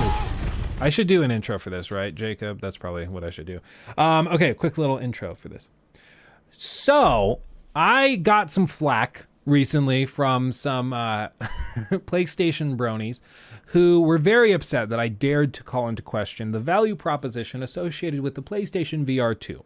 Basically, I said this thing costs $550 freaking dollars, and so they better have a slot of high quality games that justify that expense, especially because this is like not backwards compatible. You can't use it on your PC. Like this is all it is, right?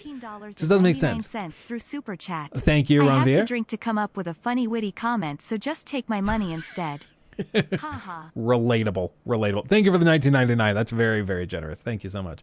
Yeah, or like Phil is saying in chat, or it's 879 Australian dollars if you want to get it in Australia. The bundle for it is like $1,000 in Australian dollars. So it's like, it's ridiculous. Okay, so I brought into question whether or not the value was actually there. And you would have thought that I like sacrificed a virgin puppy on that video. People lost their minds. I think it was shared probably to a Discord server or a Twitter page or a subreddit or something about like PlayStation fanboys, because they all came in. I can see the average watch duration plummeted right around this time down to like 75 seconds. People would come in, type out their comment, dislike the video, and leave. They didn't even watch it.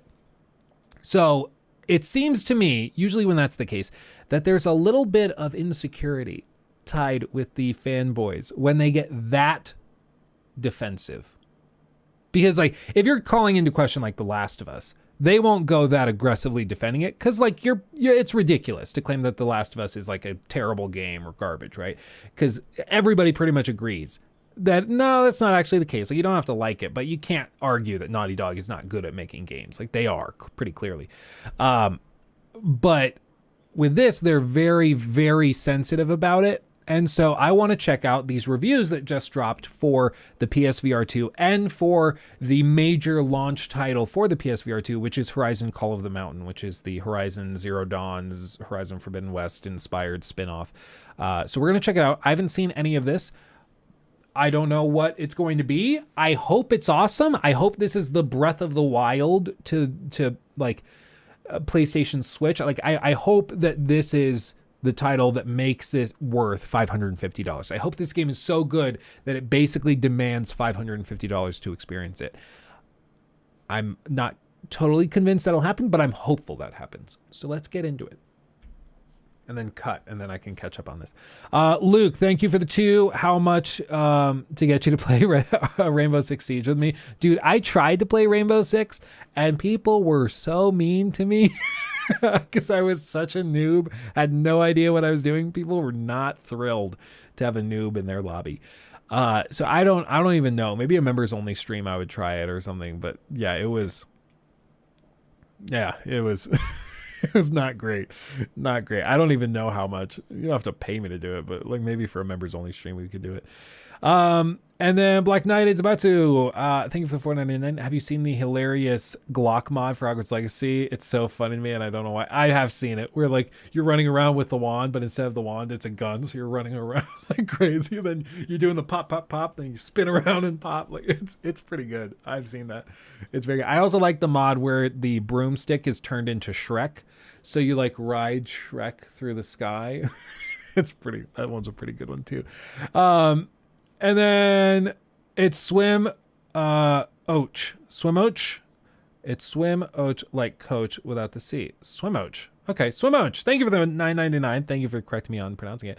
Thank you for that. Congrats on the growth. It's well deserved. And shout out to your wife for allowing you to leave your job and to game for a living. I know, right? And then we got to the point where she could leave her job because this was actually making enough money where she could do that. And now she gets to hang out with little Mr. Man all day. I think that's a blessing and a curse. It's really fun to hang out with him. He's a super fun dude. But I also think that it's very difficult to juggle a baby all day, every day, because he's a little force of nature.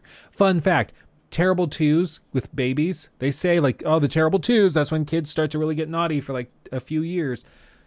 Apparently that starts at 1. It's from like 12 months and a day until like the end of 2. Until like 36 months. So it's not actually the terrible 2s, it's the terrible 1s and 2s. They don't tell you that. So he's starting to already like be a little bit of a little bugger. He knows what he's doing. He's being a little, he's pushing and poking, you know, he knows what he's doing. But then when they turn 3, they become 3-nagers is what they call them. Instead of teenagers, it's a 3-nager. And it's because they're just super sassy and they don't want anything to do with you and they're independent and all that. That's pretty fun. And then when they turn 4 to 5, they turn into like little humans who are actually kind of nice and sweet. But we just have to get there. We're in the middle of it right now. In the middle of it. Let's see. Dominique, thank you for the 5. Let's see. Hey, first time chatter, long time buyer of your main channel. I totally forgot about Clean Prince Gaming. What happened to him? He got kind of embroiled in a bit of a scandal where he was caught doing videos on games that he had never played, but he would do the video and heavily imply, but without ever saying, but he would heavily imply that he had played it. And all of his gameplay footage would be, it would be like taken from other people's Let's Plays, but he would crop it and zoom it in. So it would crop out the little watermark they had on their channel. But it would remain like if it was a multiplayer game, like it would still show the ID badge of the gamer who made the content and made the video. And to be clear, back in like 2017, 18, it was extremely common for every major YouTuber to do that. Like not everybody recorded all their own footage and tried to do everything themselves. Like it was very common. You just pop on, you find a gameplay video, you copy that, you post that in your video, it's whatever.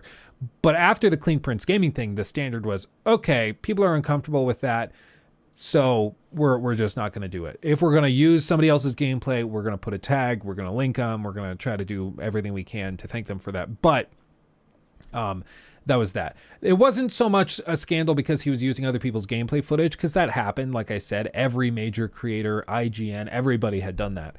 The problem was that he was making videos on like the Division 2 didn't, or the Division 1 didn't die, it was murdered. And he would do this whole video describing the gameplay systems, the support long-term for the game, all of this stuff. And he had never played it, but he would heavily suggest that he had played it.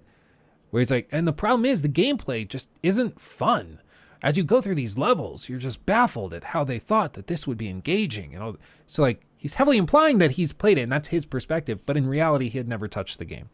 And that was always my kind of vibe with him, is that he wasn't a gamer. He was a really good YouTuber. Like he understood how to make a video that would pop off, that would do well in the algorithm and get tons of subs and revenue. And he created this formula where he started just pumping out these videos that were very, very similar. And he made like 30 videos that were all pretty much identical, saying the same exact thing about 15 to 20 different games. And eventually people just got kind of like bummed out, and people are like kind of bored by it. So they're like, we don't like this. And he had a second channel where he was doing that kind of content, but for films and TV shows. So he moved over there, and I think he's still doing that as far as I know. But he basically pivoted out of gaming content and went into the film and TV and pop culture stuff and found more success there. So, you know, he's still making videos, but he's just not doing gaming videos. And, you know, can't actually find his channel. Maybe he deleted it. I don't know. But I do know, like, that was kind of the thing. And I mean, straight up, I don't have a problem, like I said, if you want to use like downloaded gameplay footage, because not everybody has a freaking server that they can, you know, that they've spent thousands of dollars on and backing up and stuff, where they've collected years worth of gameplay. Not everybody has that. I get it. Okay. So I'm not going to shame you if you're starting a YouTube channel and you want to talk about The Division and then you just pull some footage from somewhere else. Like, I don't think you're a bad person for doing that. The problem was that he was making these videos heavily implying he had played it and then he hadn't. In the same way that, like, if I made a video essay on, I don't even know, like I did a comprehensive breakdown of Destiny 2, and I did like an ultimate critique of it, but then you find out I've never played the game. You'd be like, what? You're like, what? Then why would I care? Like, what? Like, you have zero credibility on this matter. And that's kind of what happened. He goes by Nerdstalgic now. Okay, well, there you go. Goes by Nerdstalgic. His original name was Clean Prince Gaming. I talked to him a couple of times. He once DM'd me on Twitter and asked me if I would be okay with him using the just wow words in a thumbnail. And I was like, that's kind of cool that you reached out and asked, because a lot of creators would just do it and then like be surprised when people said that they were similar. But like, props to him. He asked if I was cool with it, because that was my thing. That was a staple of my videos, as I did the Just Wow Something Incredible series. And I was like, yeah, I mean, I think you can use those two words. I won't be too offended by that. But then his video came out and I saw the thumbnail, and it wasn't that he used the words. He asked me, could I use the words just wow in my thumbnail?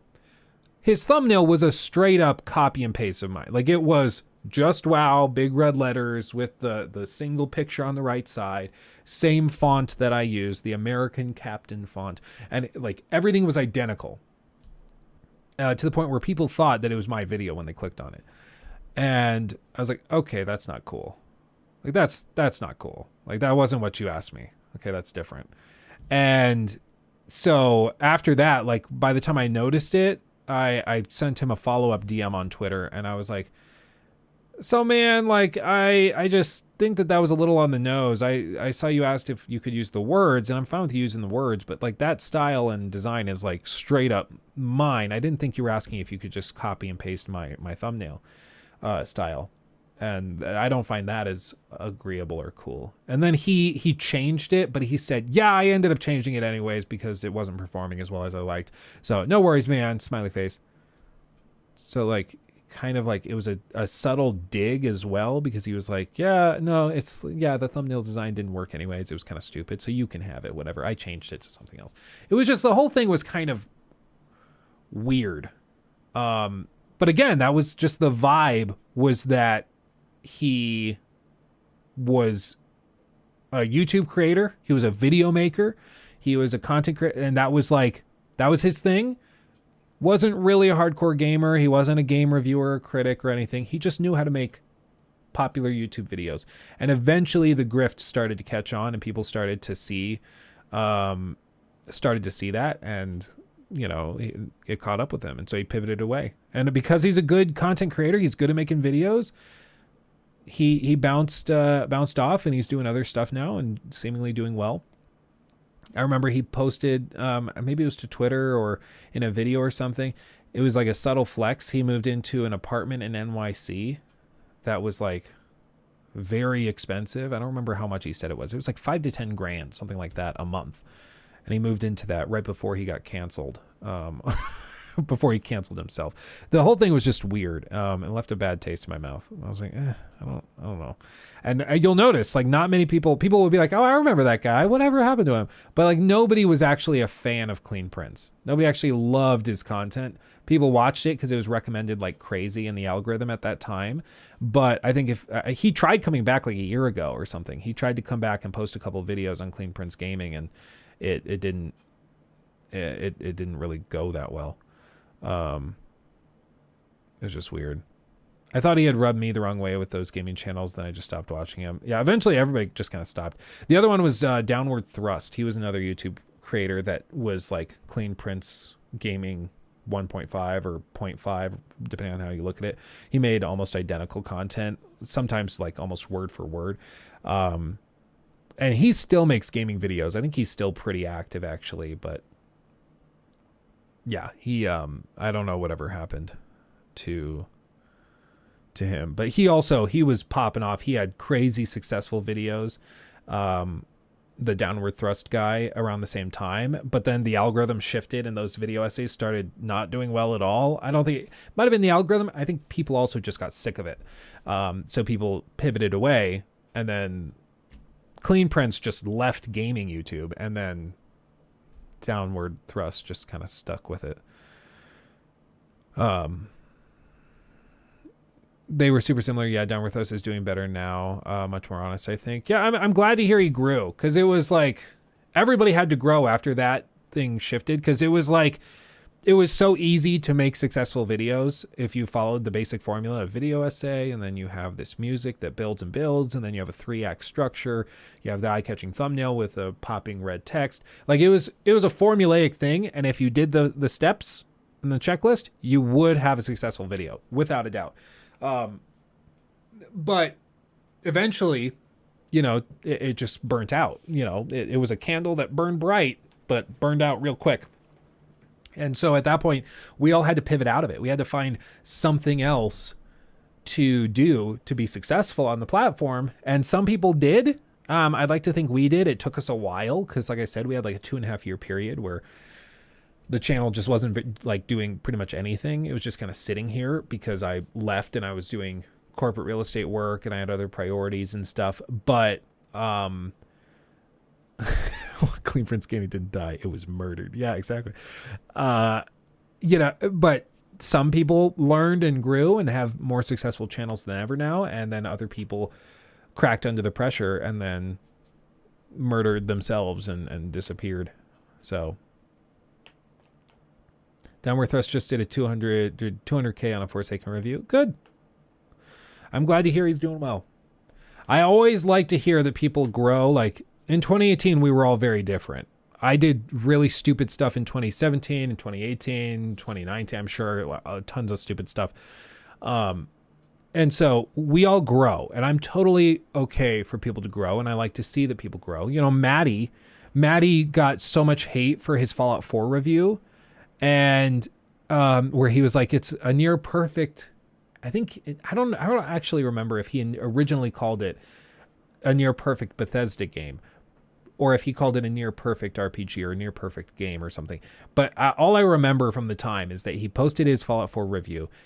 Everybody like started mocking him because he was like the Fallout fanboy, let's be real.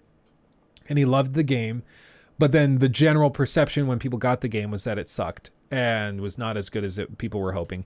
And so he got a ton of hate for it and all of this. And he's pivoted and he's moved and he's grown a lot. Now, we watch Maddie's stuff all the time. I love Maddie. And I think he grew a lot. So I'm totally fine with checking in with people who have figured it out and have started doing well. Because if people can't grow and get better, then what the hell is the point of doing any of this? Like, if we're just going to hold people's like stuff they did 5, 6, 7 years ago over their head about like gaming YouTube videos, then what are we doing? Like, this is ridiculous. Oh yeah, Susan Wojcinski is leaving YouTube. She's stepping down. After like 9 years of running YouTube, she's stepping down. I think that that's fine in theory, but the problem is the person replacing her apparently is a huge, quote unquote, huge fan of NFTs and sees, quote, huge potential with NFTs on YouTube. I don't know what that means, and I'm frankly kind of terrified. Yeah, we've got a crypto bro as head of YouTube. Yeah, I'm a little worried.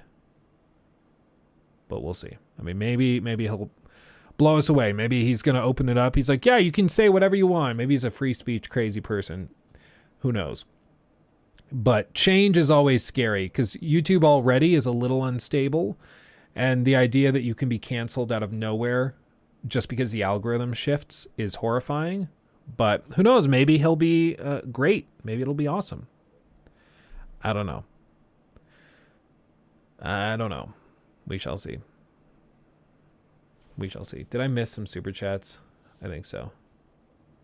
Luke Sands, thank you for the 5. I'm part of a group of crazy good players that plays with newer players and just tries to help ease them into the game. So just hit me up whenever. Oh, that's cool, Luke. For whatever the hell, Rainbow Six. Yeah.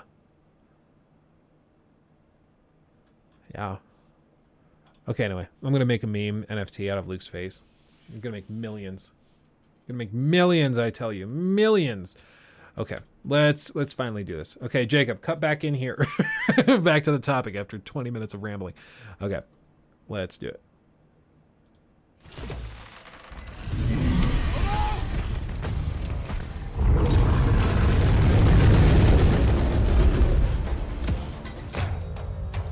Horizon Call of the Mountain knows what its job is: to ride the popularity of Horizon Forbidden West and spearhead Sony's new foray into virtual reality gaming, the PlayStation VR 2. It really goes for it by placing less of a focus on the expansive story of Forbidden West and much more on spectacle, often wowing with the sights it places in front of you. On that level, it's a remarkable technical showcase that lets you have a good deal of excitement when taking the handbrake off and handing you control of its exhilarating combat. It's therefore a slight shame that it often operates at a much more relaxed pace, which does allow for you to frequently take in the beauty of its world, but prevents itself from thrilling consistently from start to finish. When it does all click though and those heights are hit, a very fun time is there to be had.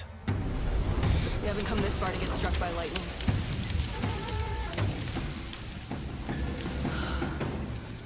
Alright, I think we're clear.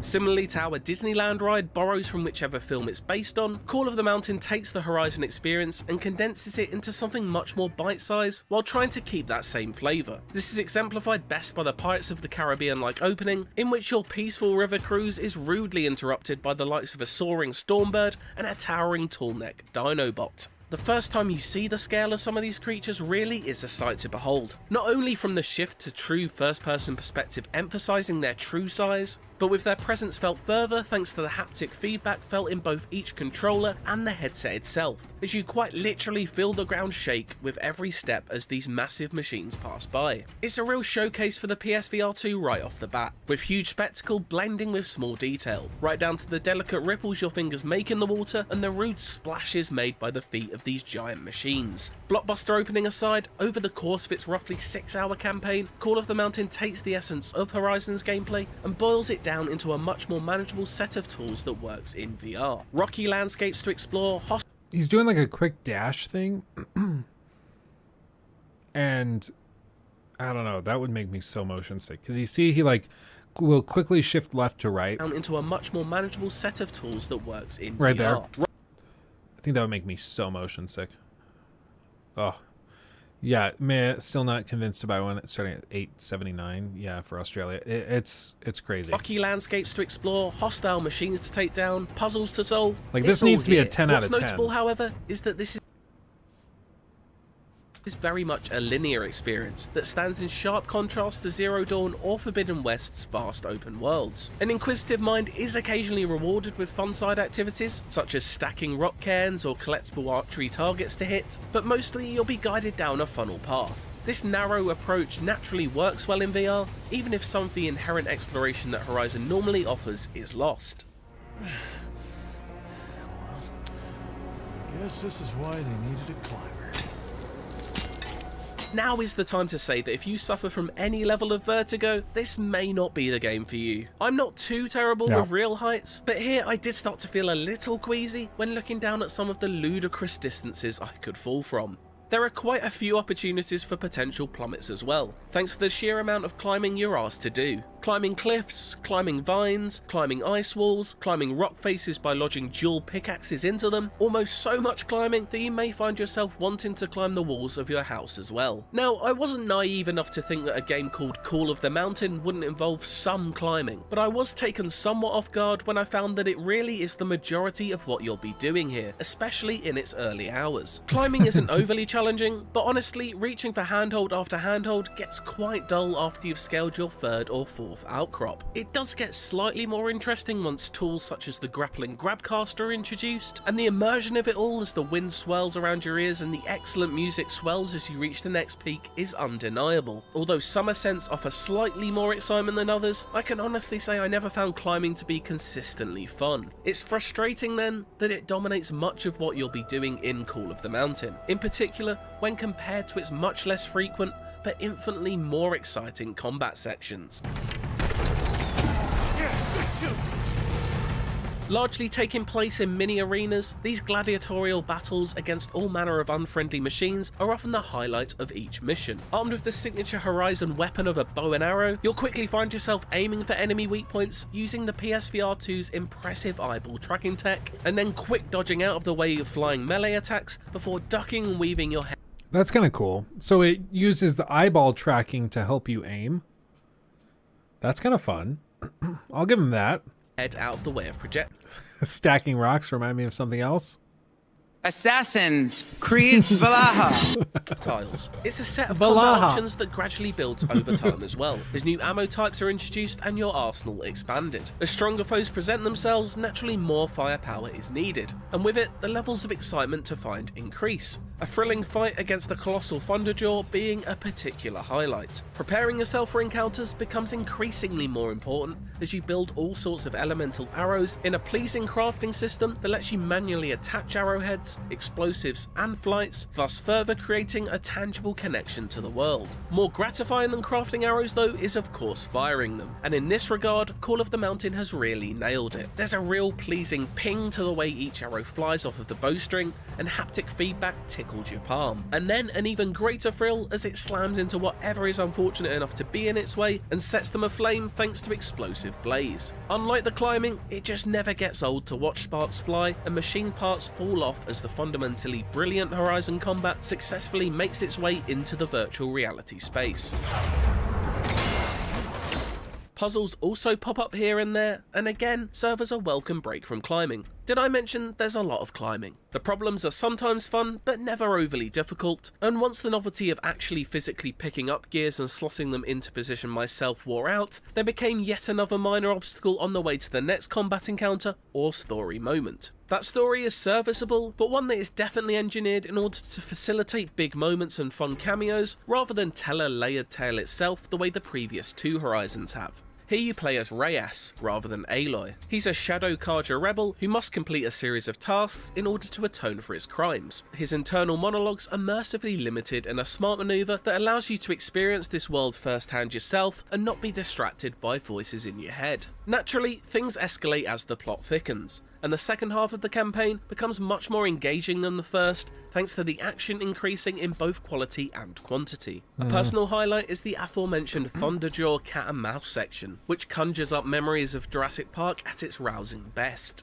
There are a few little nods scattered throughout for big Horizon fans to find a value here. Familiar faces like Aloy drop in to say hello for example, but don't necessarily come in expecting a dense new chapter in this universe's lore. Outside the main story, you're free to explore your small home base, take a closer look at artifacts collected on your expeditions, and chat with friends made along the way. It's also home to the pleasant safari mode, a largely tranquil alternative version of the opening boat cruise, which shows off a selection of the Horizon beastry in its natural habitat. It's short, sweet, and a reflection of the Disneyland-like nature of Call of the Mountain as a whole. An impressive technical showcase for PSVR 2, which uses the inherent wonders of the Horizon world to sprinkle thrills into its sometimes lazy river ride. So like, To be clear, it doesn't look bad. But the question is, does this justify like $550? And like after this, I guess we can look up what other games are launching on this day one. But the whole point is like, while it might be like just because it's not worth buying now, doesn't mean it won't be worth it in the future. Like it can be a pass for now, but if in 6 months there's more games, then it could be worth it, right? Like it's the same thing and conversation we had with the Switch when the Switch launched. If the Breath of the Wild had been anything less than a 10, I think the argument was very compelling that was the Switch and Breath of the Wild were a wait. Because at the time, the Switch had no games lined up. It had very little third-party support. It had like nothing going for it except for these random little like what was it, snipper clips or something like that. They had a bunch of really weird random games that were available for it on day one. But it was pretty clear, like, okay, if Breath of the Wild is anything less than a must play, like an amazing game, then the Switch just isn't really worth it. But Breath of the Wild ended up being so great that it was like so good, it was worth getting a $300 console just to play it. And I put so much time into it that I would have been happy if the Switch only played Breath of the Wild. I played so much Breath of the Wild that for me, it would have ended up being worth it. But he's about to go into the verdict. If this thing is anything less than like a 10, I just don't see how you can justify spending $550 because there is other content coming for the PSVR 2, but I haven't heard anything else discussed that's of note other than this. So this seems to be like the flagship that will justify it. Let's see. Call of the Mountain's exciting highs elevate it just enough above its often monotonous climbing mechanics to create a fun first blockbuster scale entry into the PSVR 2 library. Through intuitive design, awesome spectacle and gripping combat, Horizon's first step into virtual reality is one packed with exciting encounters that its slower stretches may sometimes detract from, but never threaten to derail completely. It's an enjoyable, if not essential chapter of the Horizon story. I mean, I don't know how you can argue that that's worth that much. I don't know. What about the PSVR 2 as a console? Is it so good that it's worth getting just for its own sake?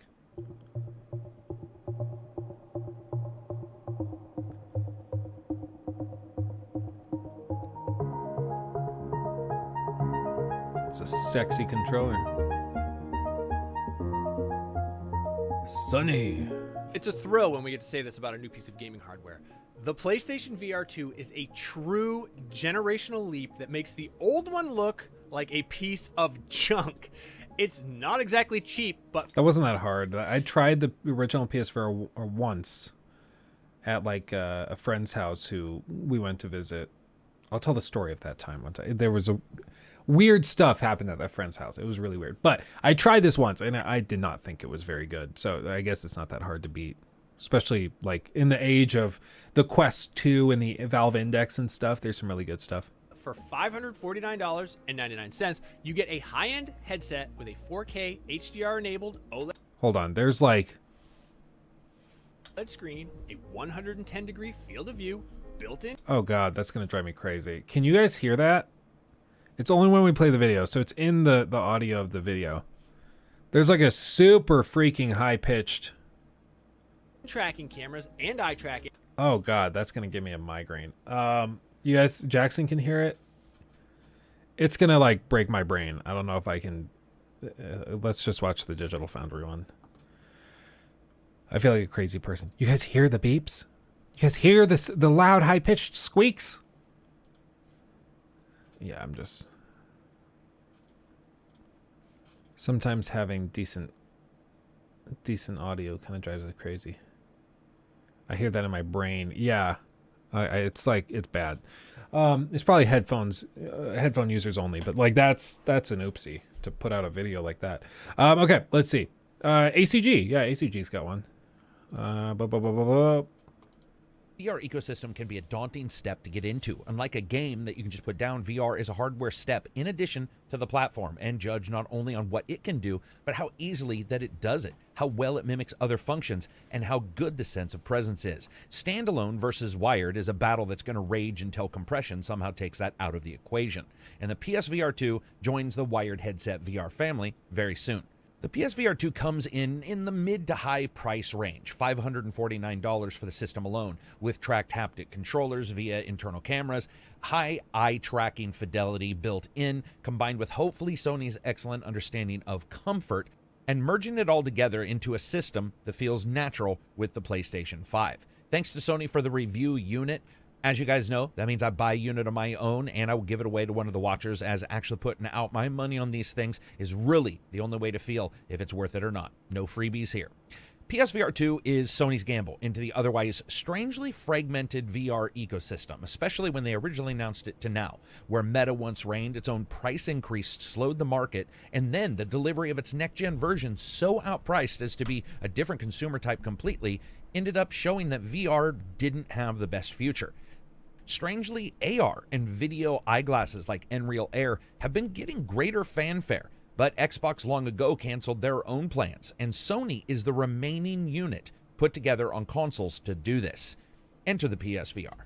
I know this is random. I cannot stand how PlayStation has packaged their stuff this generation. It's so bad.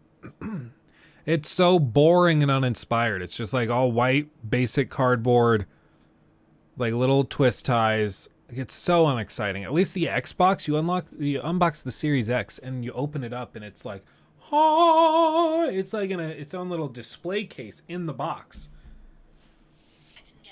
I'm not talking to you. Stop it. Siri thinks everything's about her. Design. Inside the box, you're going to find the controllers, the headset, the cable for the headset, and additions for the music, which I'll talk about in a second. For each controller, it weighs about 174 to 176 grams, and it's 560 for the headset itself. Quest 2 is about 503, and Reverb is about 544, just for clarification. The PSVR has a single head strap with a thick padded backing that fits just below the midpoint of the back of the head, with the tension dial to tighten the strap as well as adjustments for distance for the lens away from your eyes. It is plastic. It's the same slightly rough exterior that the DualSense uses, and it also has an accordion-style gasket between the user's face and the front of the goggles to block out light. This is one of the better systems I've ever seen for a face gasket in VR. There really is no light bleed at all to speak of around the edges of the lenses, because Sony decided to use 2 or 3 soft layers like double curtains, removing the pressure of one stiffer material, and instead has this accordion gate style, and it works insanely well. Much has been said about the headset I also love that it's replaceable. I think that's awesome. being wired. It is tethered. There's not much to discuss here. You'll notice it, and all the negatives that come with a tethered device will pop up here, especially spinning around, twisting, stepping on the cable. Those are going to happen. But when it comes to the comfort of the headset itself, it's actually very nice. It rests just exactly where you would want. You also have a pass-through ability for you to not have to lift up that front end at all. It's a one-button press on the actual headset so that you can see around the room if you don't want to take it off. Those all work, even though, admittedly, that view is a little bit odd and off-putting. Lastly, the PSVR 2 does have a small fan inside the system that blows inside the unit, cooling the chip as well as removing heat from the headset, and that goes a long ways for comfort. Now, when you grab the controllers, the first thing you notice is that they're just a massive improvement to those from the original PSVR. That's like saying a headache is better than smashing your head with a rock, but that's the way it is. Sony's design team... A headache is better than smashing your head with a rock. Yeah, I guess. Let's get past the hardware. Audio, I think that was awesome. May not be to everyone's spec. I know a lot of people are starting to like the audio systems that are built into the sides of these VR systems, but personally, I thought this was really good. Now, once you put the system on and you start playing it, the first thing you're going to notice is, of course, the picture quality after the comfort.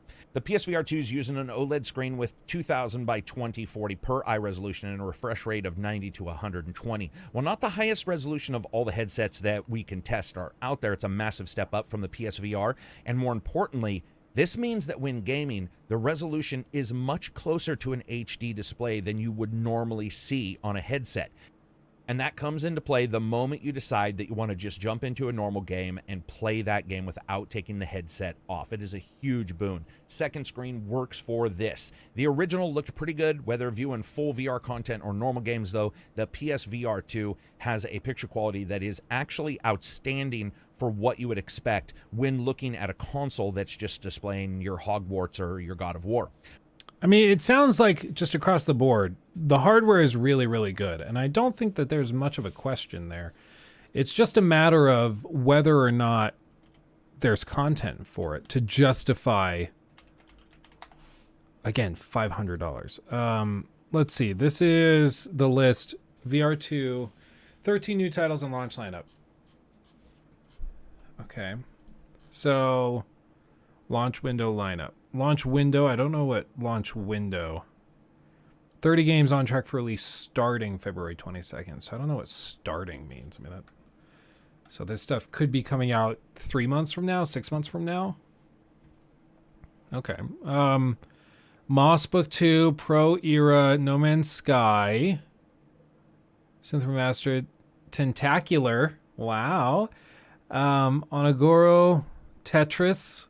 Wow. That's a get. Thumper, Something Retribution, What the Bat, Zenith, a Star Wars game that I think he just showed. It looked kind of shaky. Moss, The Light Brigade, Song in the Smoke, Last Clockwinder, Rizu, RE Village, Pavlov, Pistol Whip, GT7 could be cool. I'll give him that. GT7. After the Fall, that's on the Quest 2. I've tried that. That's decent. I actually kind of like After the Fall, so that's something to play. I mean, out of all of these, I would say the only ones that I would be interested in trying would be After the Fall, GT7, Horizon, probably. That would be cool to check out. And then, I don't know, maybe RE Village could be really cool. Jurassic Park, like that's could be cool. But the thing I've noticed, like VR titles tend to be very short if they're linear stuff, like high fidelity stuff. RE7 too, yeah. Is that on here? Did I just miss it? I don't see it. I guess it's coming. Maybe it's embedded in this. I don't know. But like the other piece of this too, and I know that a lot of people who are looking at this as PlayStation fans are probably not going to think of it this way. Like After the Fall is available on the Quest 2. It is available on like every other major VR headset. So if you're looking at just shopping for a VR headset, a lot of this stuff is not going to probably be like a console seller. Because No Man's Sky, After the Fall, you can play elsewhere. I don't know if RE Village VR is console exclusive. It probably is.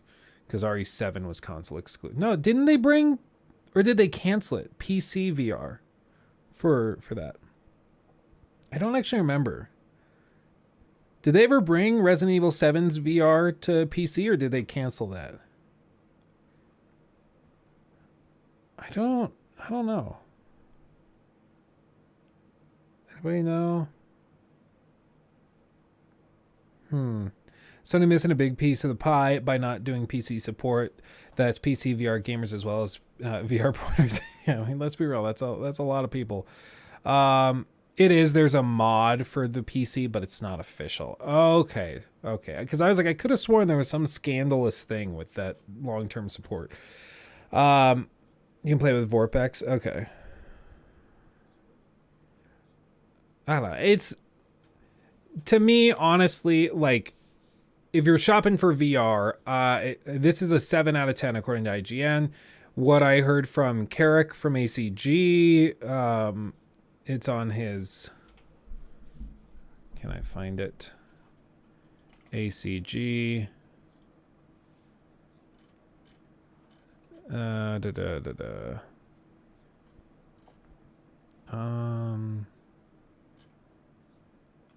Is he, I thought he posted it somewhere in here. Maybe he didn't.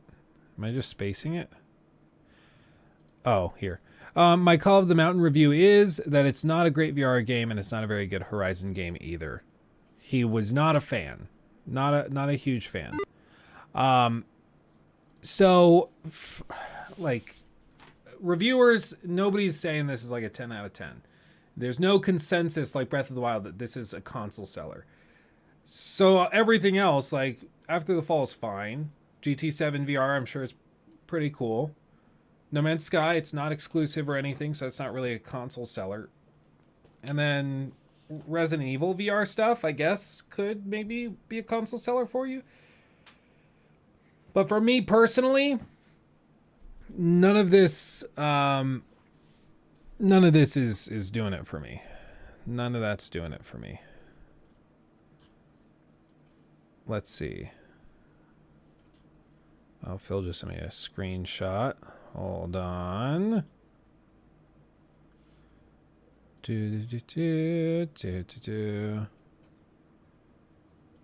So this is apparently what's available on the store right now. Walking Dead, Star Wars, Resident Evil Village. Announced. Dude, these are... Rising Call of the Mountain in Australia is 110. Jesus. Wow. That's crazy. Kayak, and then $30, $40, $50. It's the thing I've noticed. This is not just for PlayStation VR stuff. Let me be clear. PlayStation has the same problem that the Quest does, that all these other VR games have. VR games tend to be shorter and they tend to be freaking expensive. And it's because there's fewer people buying them, so they have to charge more to make their money back. It's pretty straightforward economics, right? But it doesn't change the fact that it's a rich person's sport. Like this is not something you're going to get into if you're looking for a cheaper hobby. You're buying a $550 headset for games that you might play for a few hours to be like, oh, that's cool, and then you'll move on from.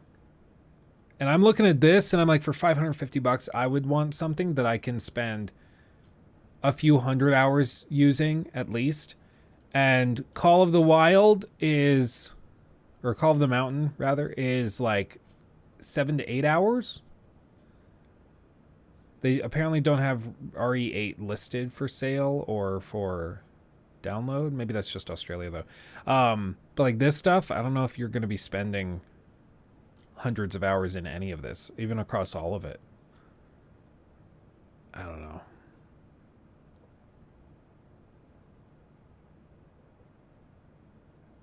Village is a free upgrade. Oh, okay. Okay.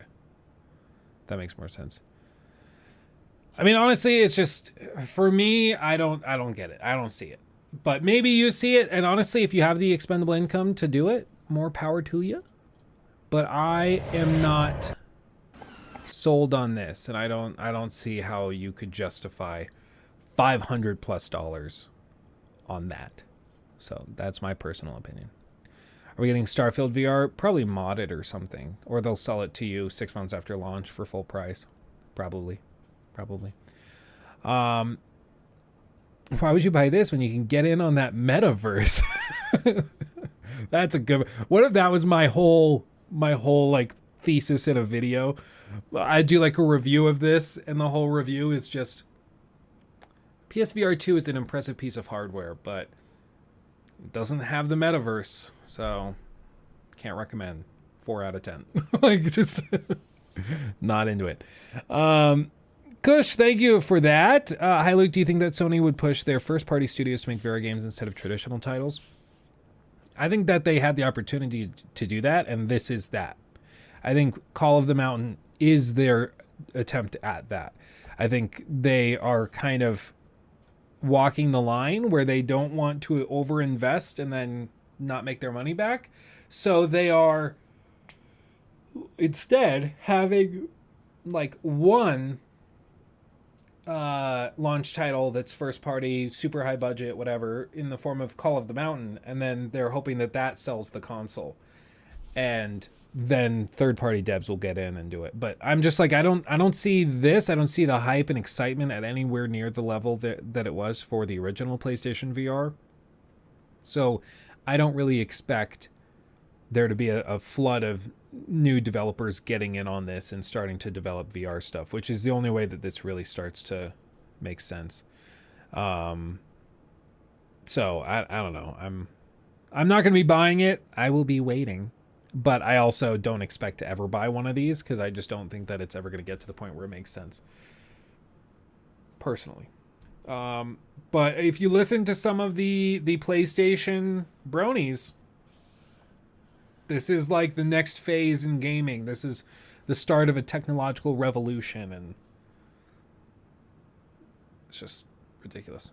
Mr. Pingman, how do foreign currency donations work? Do they automatically get converted? Yeah, they do. So how you can usually tell is it'll do text to speech for anything above like $5 or above for US currency. So if it's a foreign currency and they convert it and it's less than 5, it won't do text to speech. And if it's above the equivalent of $5, then it will do text to speech, but it'll automatically convert it and tally it and do whatever. I don't know if there's added fees. I honestly have no idea, but I do appreciate the donations of all types. So thank you, Kush. Thank you, everybody who's made donations. Let's see. That's good, Joan. Between the Metaverse and VR 2, we're looking at a future that costs an arm and a leg, and you don't even get arms or legs. Yeah, exactly. It's just it's extremely expensive, and even then it's still very niche, and the games that you get access to aren't that compelling, to me at least. Like, I just don't get it. But what are you gonna do? I mean, I would guess a lot of these people are gonna buy this console or buy this headset, and then they're going to use it for 5-6 hours on launch day. Maybe they invite their friends over this weekend and they use it for a day. And then it's going to sit on a shelf and collect dust for the next 3 years. And then maybe they'll be like, yeah, they just didn't have long-term support. It was kind of unfortunate. Like, yeah, I could have told you that. I spent $550 on 6 hours of entertainment.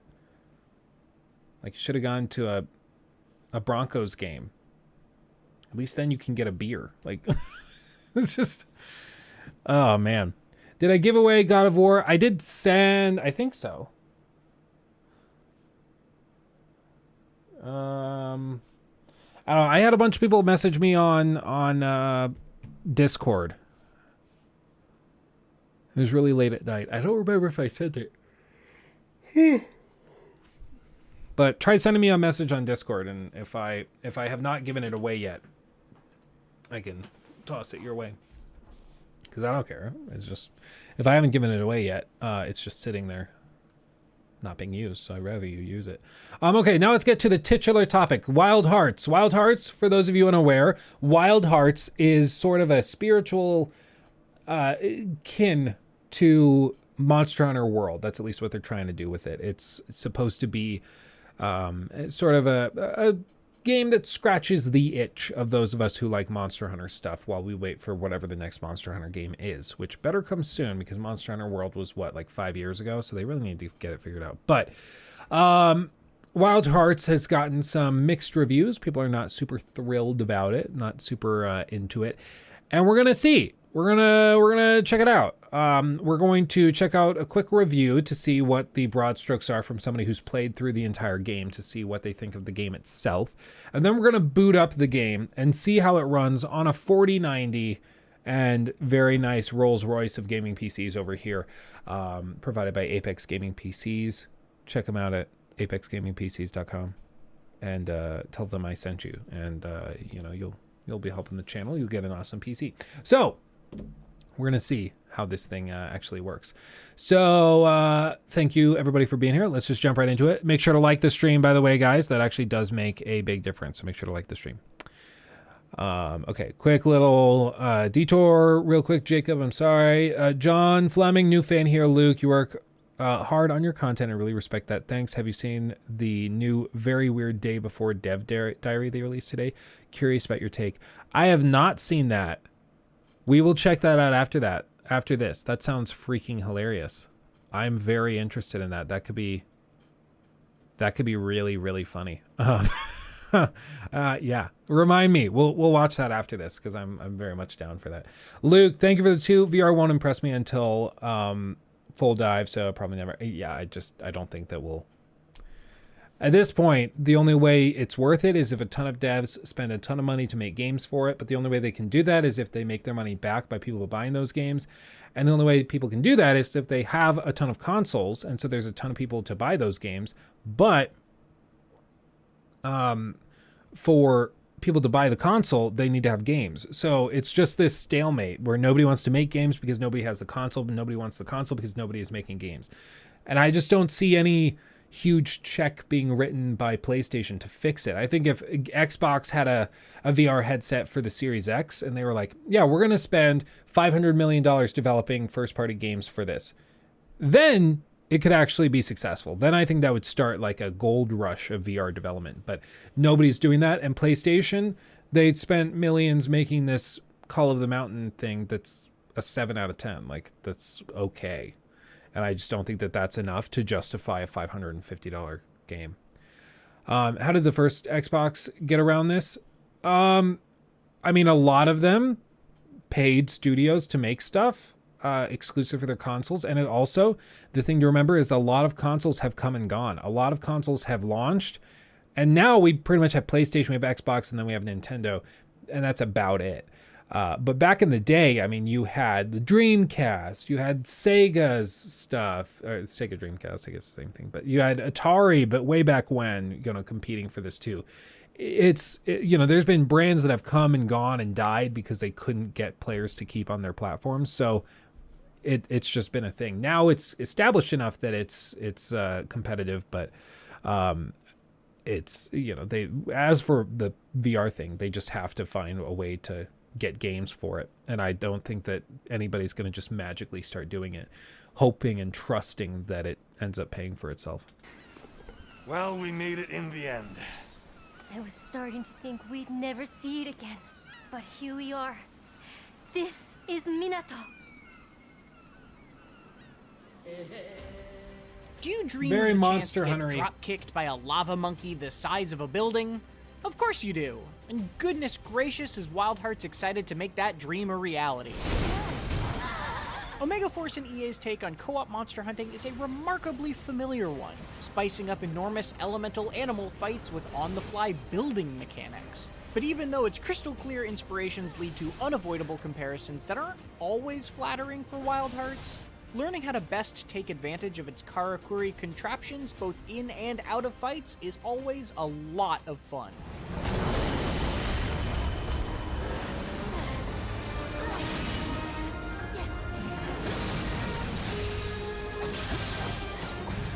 Let me be perfectly blunt. It's nearly impossible to talk about Wild Hearts without bringing up Monster Hunter. That's not to put it down as a clone or anything, with plenty of interesting additions to the formula of its own. But in pretty much every way that counts, Wild Hearts is so fundamentally Monster Hunter that you could very easily mistake it for the newest game in that series. That's true of its giant monster slaying missions, which have you whittling down your opponent and breaking their body parts across different arenas. It's true of the crafting-based equipment progression, which has you turning those fearsome beasts into cool pairs of pants with your choice of 8 drastically different weapon types. And it's even true of its campaign structure, which escalates and remixes previous encounters alongside a fine but largely ignorable story about creatures unexpectedly attacking outside of their usual territory. Importantly, Wild Hearts plays this recognizable part very well, making it extremely easy to recommend to any current Monster Hunter fan hungry for new prey. Its combat recaptures that excellent mix of tactical and terrifying, pushing you to be thoughtful about your attacks and pick your moments carefully against foes who can often make your health bar disappear in the blink of an eye. Although Wild Hearts has followed in the footsteps of recent Monster Hunters by increasing your mobility quite a bit. It's as much about learning the ins and outs of each monster, your weapon's capabilities, and even the terrain around you as it is about actually executing the right button inputs. But because Wild Hearts is not actually a Monster Hunter game, it gets to unburden itself from certain mechanics that have started to feel a little dated as Monster Hunter World and Monster Hunter Rise continue to streamline the series. I didn't miss things like weapon sharpening or cluttered inventory management. That said, Wild Hearts does lose a little bit of the complexity I enjoy about Monster Hunter along the way. For example, you can't choose to capture monsters, they don't get tired or go to sleep, and their rage mode simply seems to trigger when they hit a certain damage threshold, which makes fights play out more similarly from hunt to hunt. But the ground-up approach Wild Hearts has taken does mean it's simpler to pick up, making it easier for me to recommend to brand new hunters than even Rise was. All in place.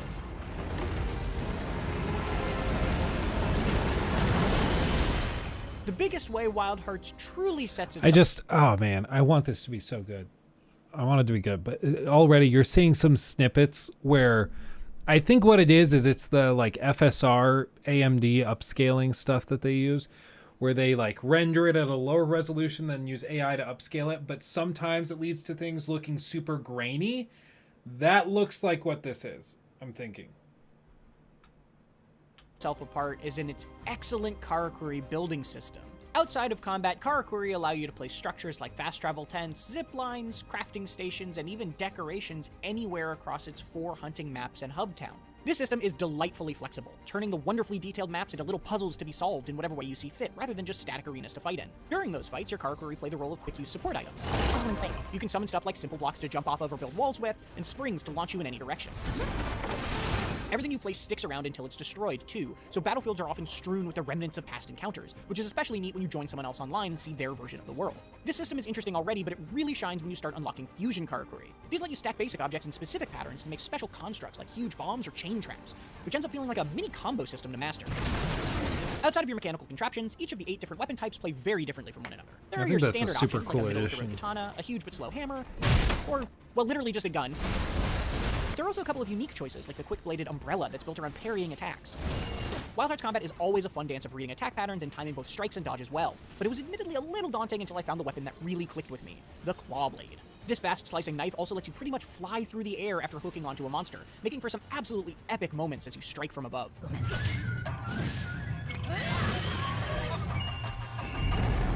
The monsters themselves are all fun to fight, with their cool designs each boiling down to normal animal plus elemental type multiplied by big. It's always satisfying to learn their behaviors and turn an initially challenging encounter into something beatable through practice and grinding alone. To getting Kiwami? I did not try that, no. Solo, as downed allies can be resurrected without using one of your 3 deaths when in a party of 2 or 3 people. But while all the monsters are exciting to face, the amount and variety of them is a little low. There are only about a dozen base monster types, with some then having a recolored variant with a different elemental type. For example, the Fume Beak trades its poison for ice as the Pearl Beak, with some new moves to match.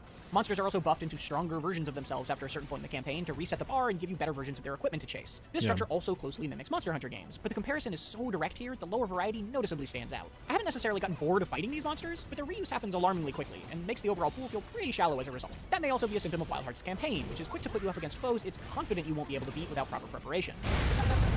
That means doing side missions or replaying past ones to collect monster parts so you can craft new armor and upgrade your weapons through a sprawling tech tree. It's another system that's as fun as it is familiar, but there's slightly less to tinker with here than I'd hoped outside of planning around some simple perks. Those can be exciting buffs like a chance to light enemies on fire, or less thrilling options like largely invisible stat increases. That meant I always enjoyed upgrading my build, even if I wish I had a few more knobs to turn. If imitation is the sincerest form of flattery, then Omega Force is using Wild Hearts to flirt hard with Capcom. But using a beloved game as a template for a new one isn't necessarily a bad thing, and Wild Hearts manages to introduce plenty of fun new ideas to the Monster Hunter formula while recapturing it well enough to stand proudly alongside the series that so clearly inspired it.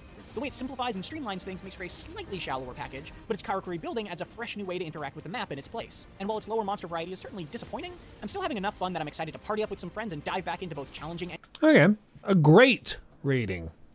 I mean, I'm down for that. He didn't mention any technical issues, which is kind of par for the course. I think in general, it seems that the performance of the play or the console versions are actually decent. But if you go to Steam, you'll notice that the Steam rating is mostly negative. And it's pretty much all disaster launches, poor optimization, Buy our game today, and we promise it'll work next week. Apparently, because they made this post. Where is it? See all updates. Maybe here. We understand that some players are experiencing issues launching Wild Hearts on Steam because you're being asked to switch from Origin to the EA app at the same time. To fix this, please complete our migration process to EA app and relaunch the game. Okay, I don't love that. Really manual fix. We're happy to see many of you are jumping in and will be hunting this week. We have an update to share with you regarding some of the issues we've been tracking. A patch will be released next week on all platforms that address several issues containing the following changes. CPU threading issue has been fixed. We are seeing significantly improved performance on high-end PCs. Default resolution when launching the game for the first time will now be 1080p. We discovered many users are running higher resolutions than recommended spec can safely support. We are adjusting recommended spec guidance, stability bug fixes, RX 7900 XTX visual artifacts fixed. So people are upset that, like, buy the game this week, we'll fix it next week. But I don't know how it runs. So you know what? Let's just find out, shall we? Let's just figure it out together after we sit through an EA downloading screen. Okay. I guess this is fair. I don't think I've downloaded any EA games or used any EA games since getting this PC. First time for anything. Or everything, whatever the hell. Did you see that apparently the Suicide Squad game is having a trailer drop this week? I did not see that, but I'm intrigued. I said that this was going to be a shorter stream. I suck. What was the other thing? It was the day before.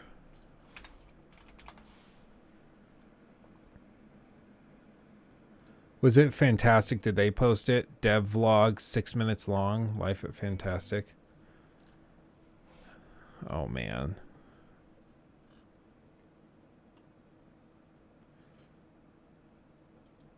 Oh, now it's starting. Maybe we'll look at that next week. Maybe we'll do a follow-up. Because I gotta get this figured out. Set a 2-hour timer for your potential refund. I think we're probably gonna find out real quick.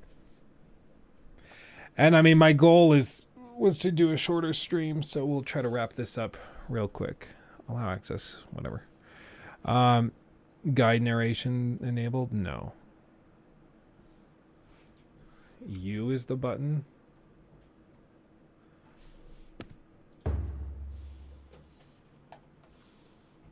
Okay.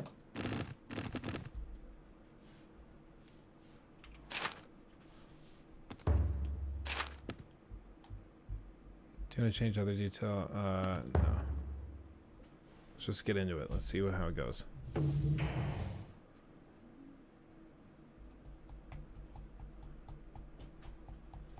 Come on. Hello? Oh. Oh. Hello? Hello?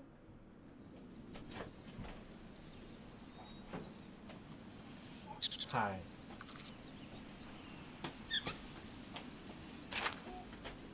Oh, I don't want to skip. Okay, I guess I will. Hi. Let me pause. Okay. Do you want to say hi to everybody? Bye. Oh, bye. Hi, bye. Do you want to say hi? Hi. Hi. Yeah. Yeah.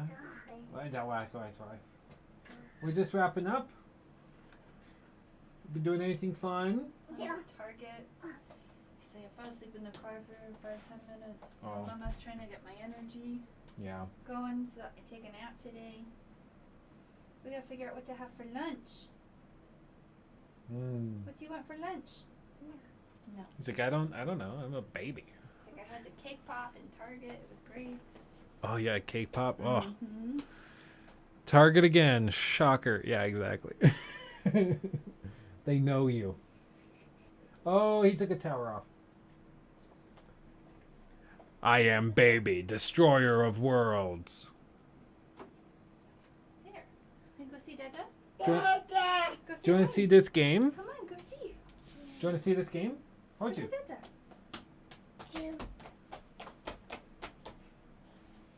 See, we're playing the game, and we can go like this, and then we can run. Here, let me go Windows G. And then FPS. Whoa. I mean, already it's real stuttery.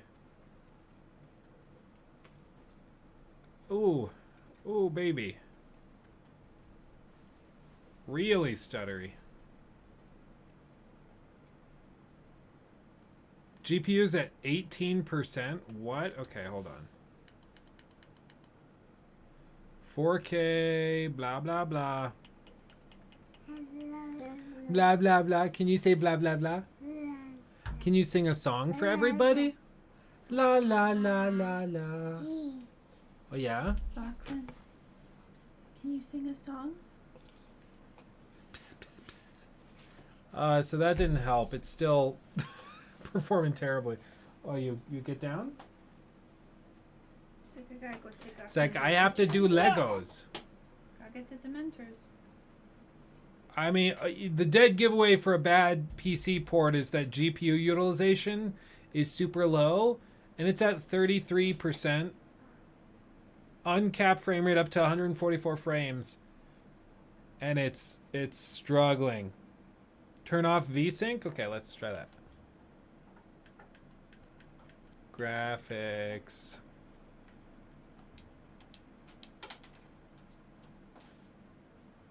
What did you get? A little better. We took off another tower? You need to leave them on, baby. Okay. Why are you growling at me? Where did this one come from? Like, I'm okay with a frame rate in the 60s and 70s if we're at 4K native. I can live with that, but I don't like the random stutters. Those oh yeah, you see that?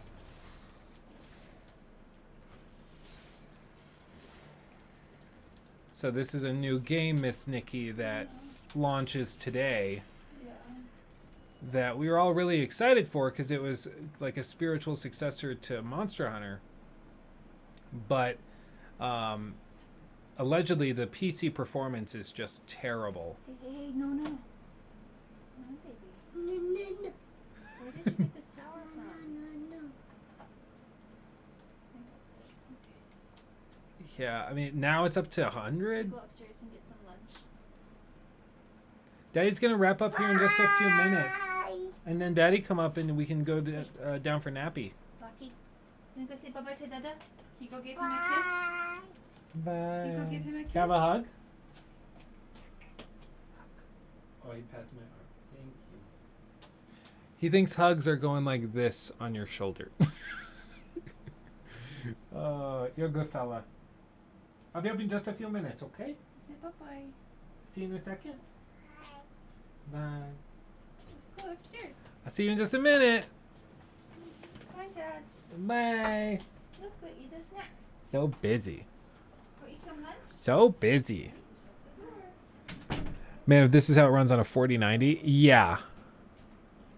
When crouched. Go like this. Kill that. Kill that thing. I mean, it's just all over the place. And I don't know, is it coming through? Yeah, it kind of is on stream. You can see it. Where it goes like... It stutters constantly.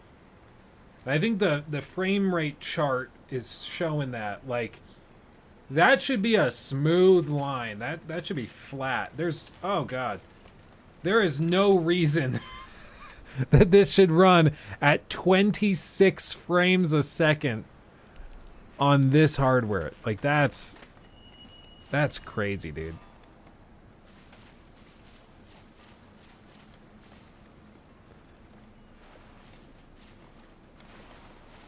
Oh, the humanity.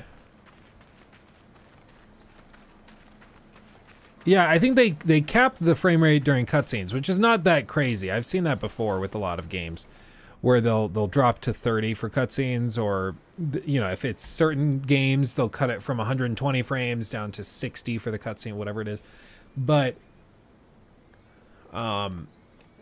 it's that they cut it to 30 and then it drops frames even in that down to like 26, 25 frames a second, which is crazy low for 2023 on a 4090, on a, like, literally the top end PC you could possibly run this on. And the treacherous fade to blacks. Yes, thank you. Thank you. I've taught you guys well. I'm not the only one anymore. I want to see once we get out here. I mean, my guess would be once we see a monster, it's probably going to be, it's probably going to be a little rough.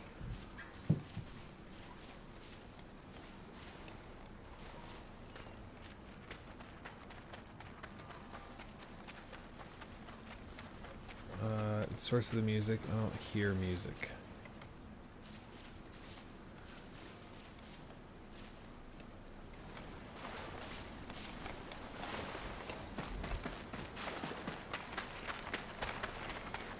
Music.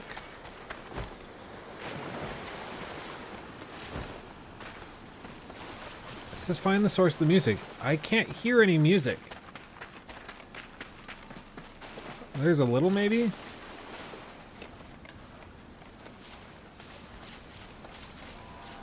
Oh, it's him. Or her. Play louder. You come from afar, do you not?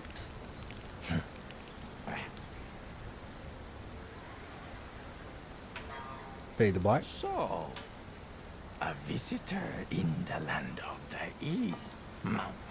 You're not tricking me. I've got 2 hours before I have to return this if it sucks. We're gonna skip through this, and if I play it through from scratch, we'll listen to this then. But you're not tricking me.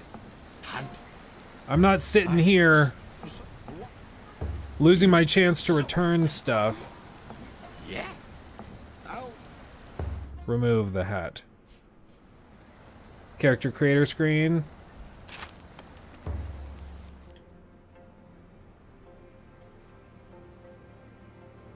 Love it.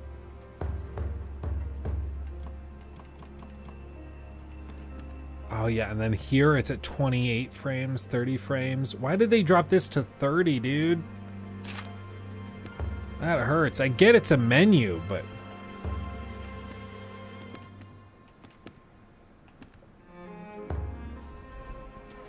Dribble. Dude, even the typing has lag. Dribble. Faux show.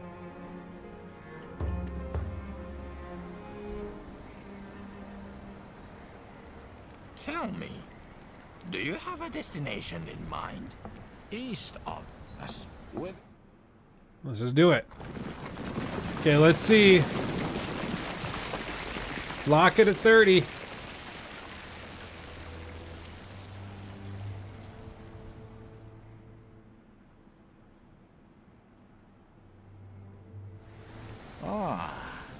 It draws near. You recognize the signs, of course. The land consul. Let's just do it. I'll go kill him.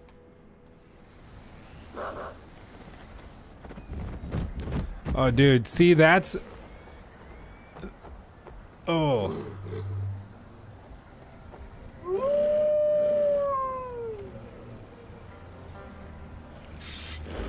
This is a true hand. Now the hounds are here. Time to put your skills to the test.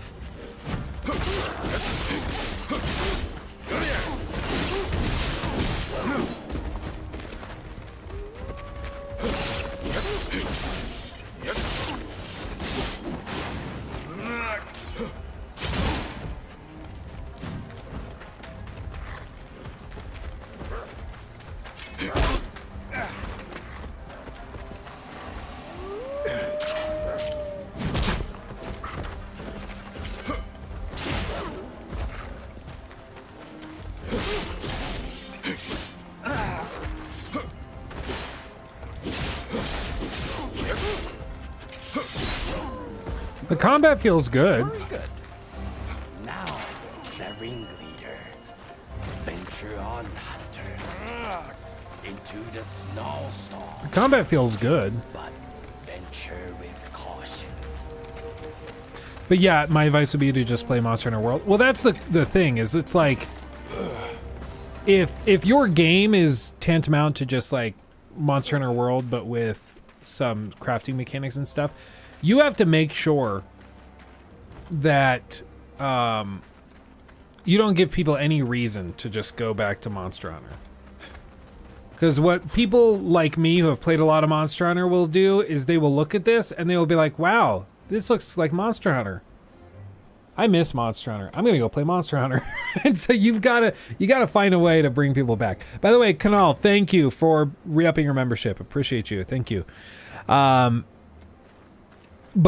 like time and again, so far, like this rain, look at this rain, snow, whatever the hell this is. Look at that. Look how bad that looks. Like they're giving me many reasons to just go play Iceborne. Like go play Monster Hunter World from the beginning again. You know, and they can't afford that. Okay, there's the big creature. And we're gonna see, this is where we saw in the preview event, we saw some really gross looking upscaling and graininess. We're gonna see if that's here as well. So we're gonna see this. Let's see. Crash time, baby. Oh, we're gonna see. We're gonna find out. We're gonna find out together. Gonna see how this stream looks like on my laptop. Do they have DLSS? Will that magically fix it, or will that make it way worse? I have a feeling that might make it way worse. Textures high, preset standard. This is on standard. On standard it's running like that. Motion blur. I'm gonna disable motion blur. Depth of field enabled. Yep. Okay. I thought that was. I just assumed it was running on high. Why is this menu running at 95 frames, but the other one, I don't understand. Okay, so they don't have DLSS. It doesn't look like. Okay. 1440p stream anytime soon or no? We tried it, but YouTube has all sorts of weird stuttering when we do it. People were having random like buffering and things. I wouldn't have any dropped frames, but the stream would drop. Where people would have like a 5-second load period. It was really weird. So maybe we'll go back to it, but I don't know. It was odd. Apply all changes. No, god damn it. Down here. VSync off. Okay. Preset highest. Okay. Apply, but I'm going to turn off motion blur. Okay. This snow looks way better now. Okay, this is way better. Look at that snow. This looks like snow now. Before it looked like rain. What setting did that? Because that was unbelievably different. Textures maybe? Particle effects? I bet it's particle effects. What if you drop it to low? No, it wasn't the particle effects because the snow actually kind of looks better than it did on high now. What made the snow look like that? Textures? Anti-aliasing maybe? Was anti-aliasing just broken? No? Huh.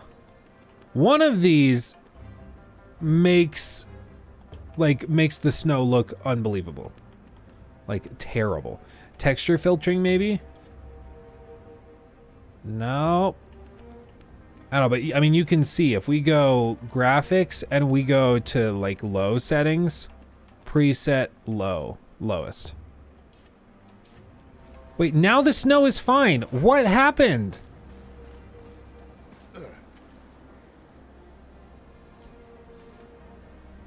Okay, then I don't know. I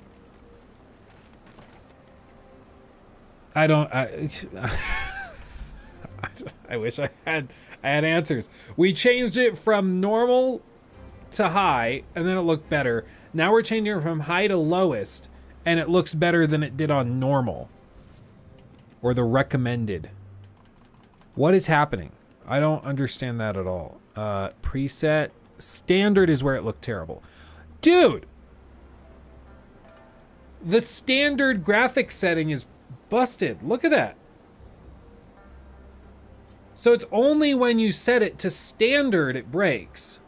And the snow looks like weird feathers. But if you have it on lowest, it looks way better. And if you have it on highest, it looks way better. It's the blur. It's like the motion blur. Is that what you mean? So if we turn off, you're saying if we turn off motion blur, that'll go away.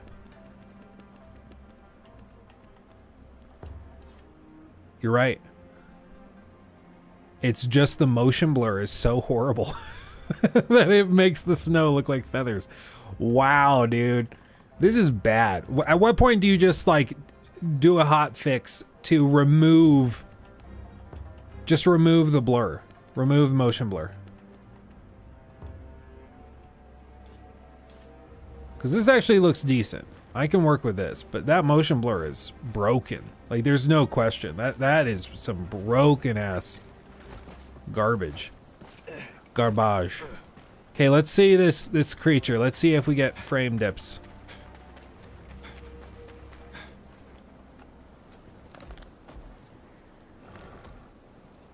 A little poppin'. Whatever.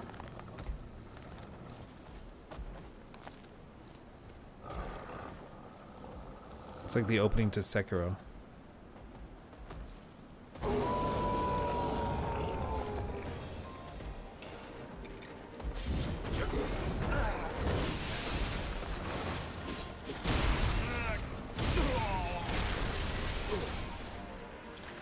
The camera lock is very, very slow. It's like slightly delayed.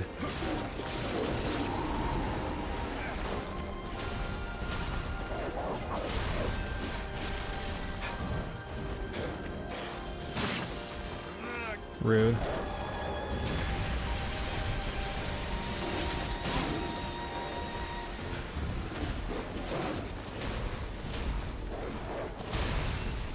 Like the camera lock, if you lock on and then you move slightly, it'll change the camera back to focus on him, but it takes a beat. It takes a minute. It's really weird.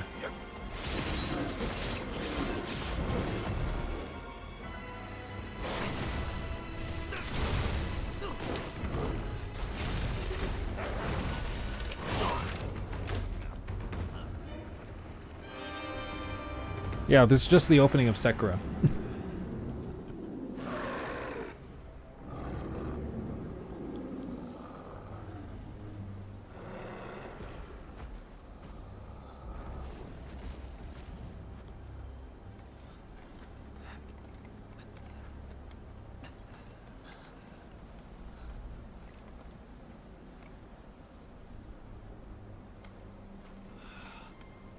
And then the frame rate jumps back up. I don't know, dude. I'm like, at this point, you could probably play it. I think you could get it. It's at 17% GPU utilization though, and can't break 60.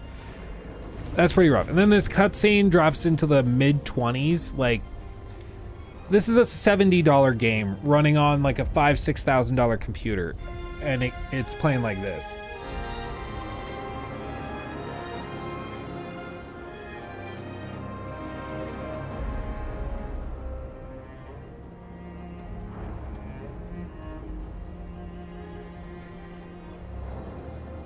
I don't know, maybe the play is get it on PlayStation. Maybe that's what you do.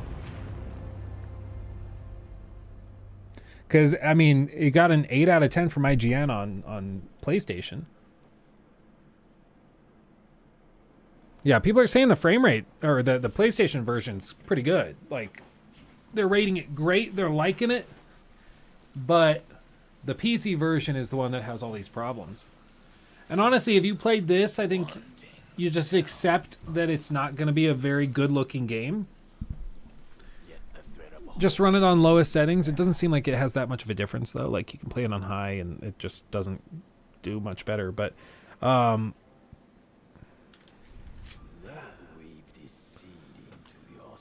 Weave the seed. I don't know. I just, it's a bummer because I would love to tackle it and I would love to play it, but at this point, I don't know if I want to get into it on PlayStation or if I'd rather just wait for them to fix the PC version and then try it.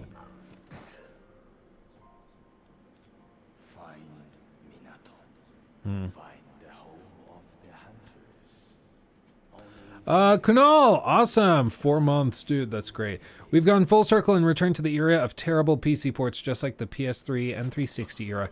Well, that's why, like, my understanding with this stuff, to be clear, is that when you refund a purchase on Steam, the publisher has to pay Steam's cut. So how it works is, like, if Steam, say, takes 30% of the sale, let's just make it round numbers so it's easy. Let's say you bought a $100 version of the game. Steam is going to make $30 on that. What happens when you return it, my understanding, is that the publisher will have to give you back your money in the form of the full 100, but Steam gets to keep their cut because Steam still did their job. They facilitated the sale of the game. They provided it with the latest updates and data, all of this. So they did their job.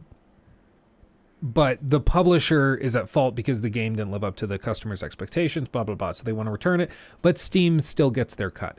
So in that case, the publisher has to pay back 100, but Steam is keeping 30.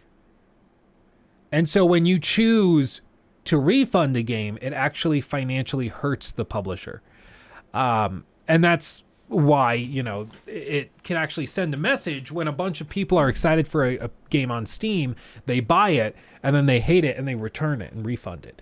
It can actually be like a huge hit because they have to then go and pay out of pocket that difference. And so you could have realistically a game that launches on Steam that's like kind of broken, and you could have it realistically get to a point where it's actually costing the developer money to have that game on Steam because they're losing money because more people are refunding the game than keeping it, which is kind of funny. But I mean, it makes sense because Steam didn't do anything wrong. Steam held up their side of the bargain. They sold the game.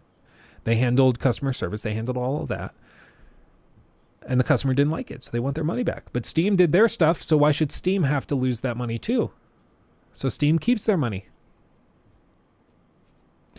So I don't know. I'm gonna be refunding it. I'm not comfortable spending that much money for a game that is gonna run that poorly and that unoptimized. And it also is kind of about sending a message and just being like, guys, EA, and I forget the name of this developer, publisher, whatever. But it's just, you can't keep doing this. Like, we got to draw the line somewhere.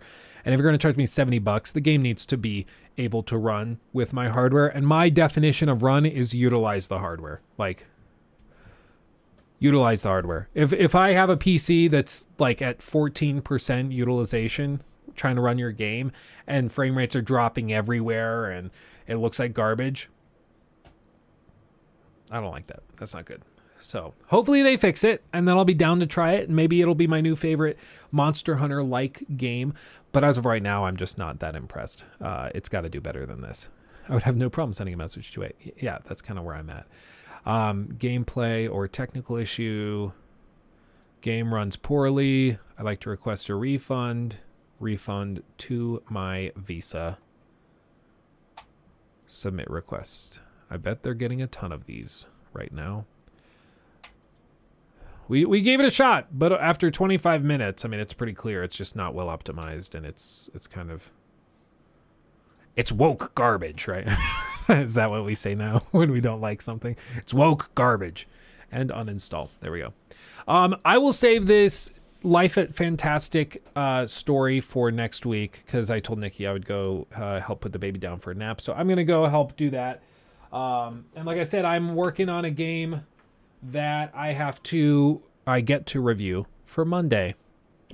Hint, hint, nudge, nudge. So I'm going to go help with the baby, and then I'm going to keep working on that and get that review ready for Mondays. But thank you, everybody who hung out with me on stream. You guys are all wonderful. Much love to all of the donations, all the members. All of you guys are wonderful. And I will miss you dearly over the weekend. But have a wonderful weekend. Stay safe, everybody. Hugs and kisses. I will see you very, very soon. Go watch the new video that went up today on Atomic Heart. Check it out. And I will see you very, very soon. Hugs and kisses. Bye-bye. Bye-bye. Bye-bye.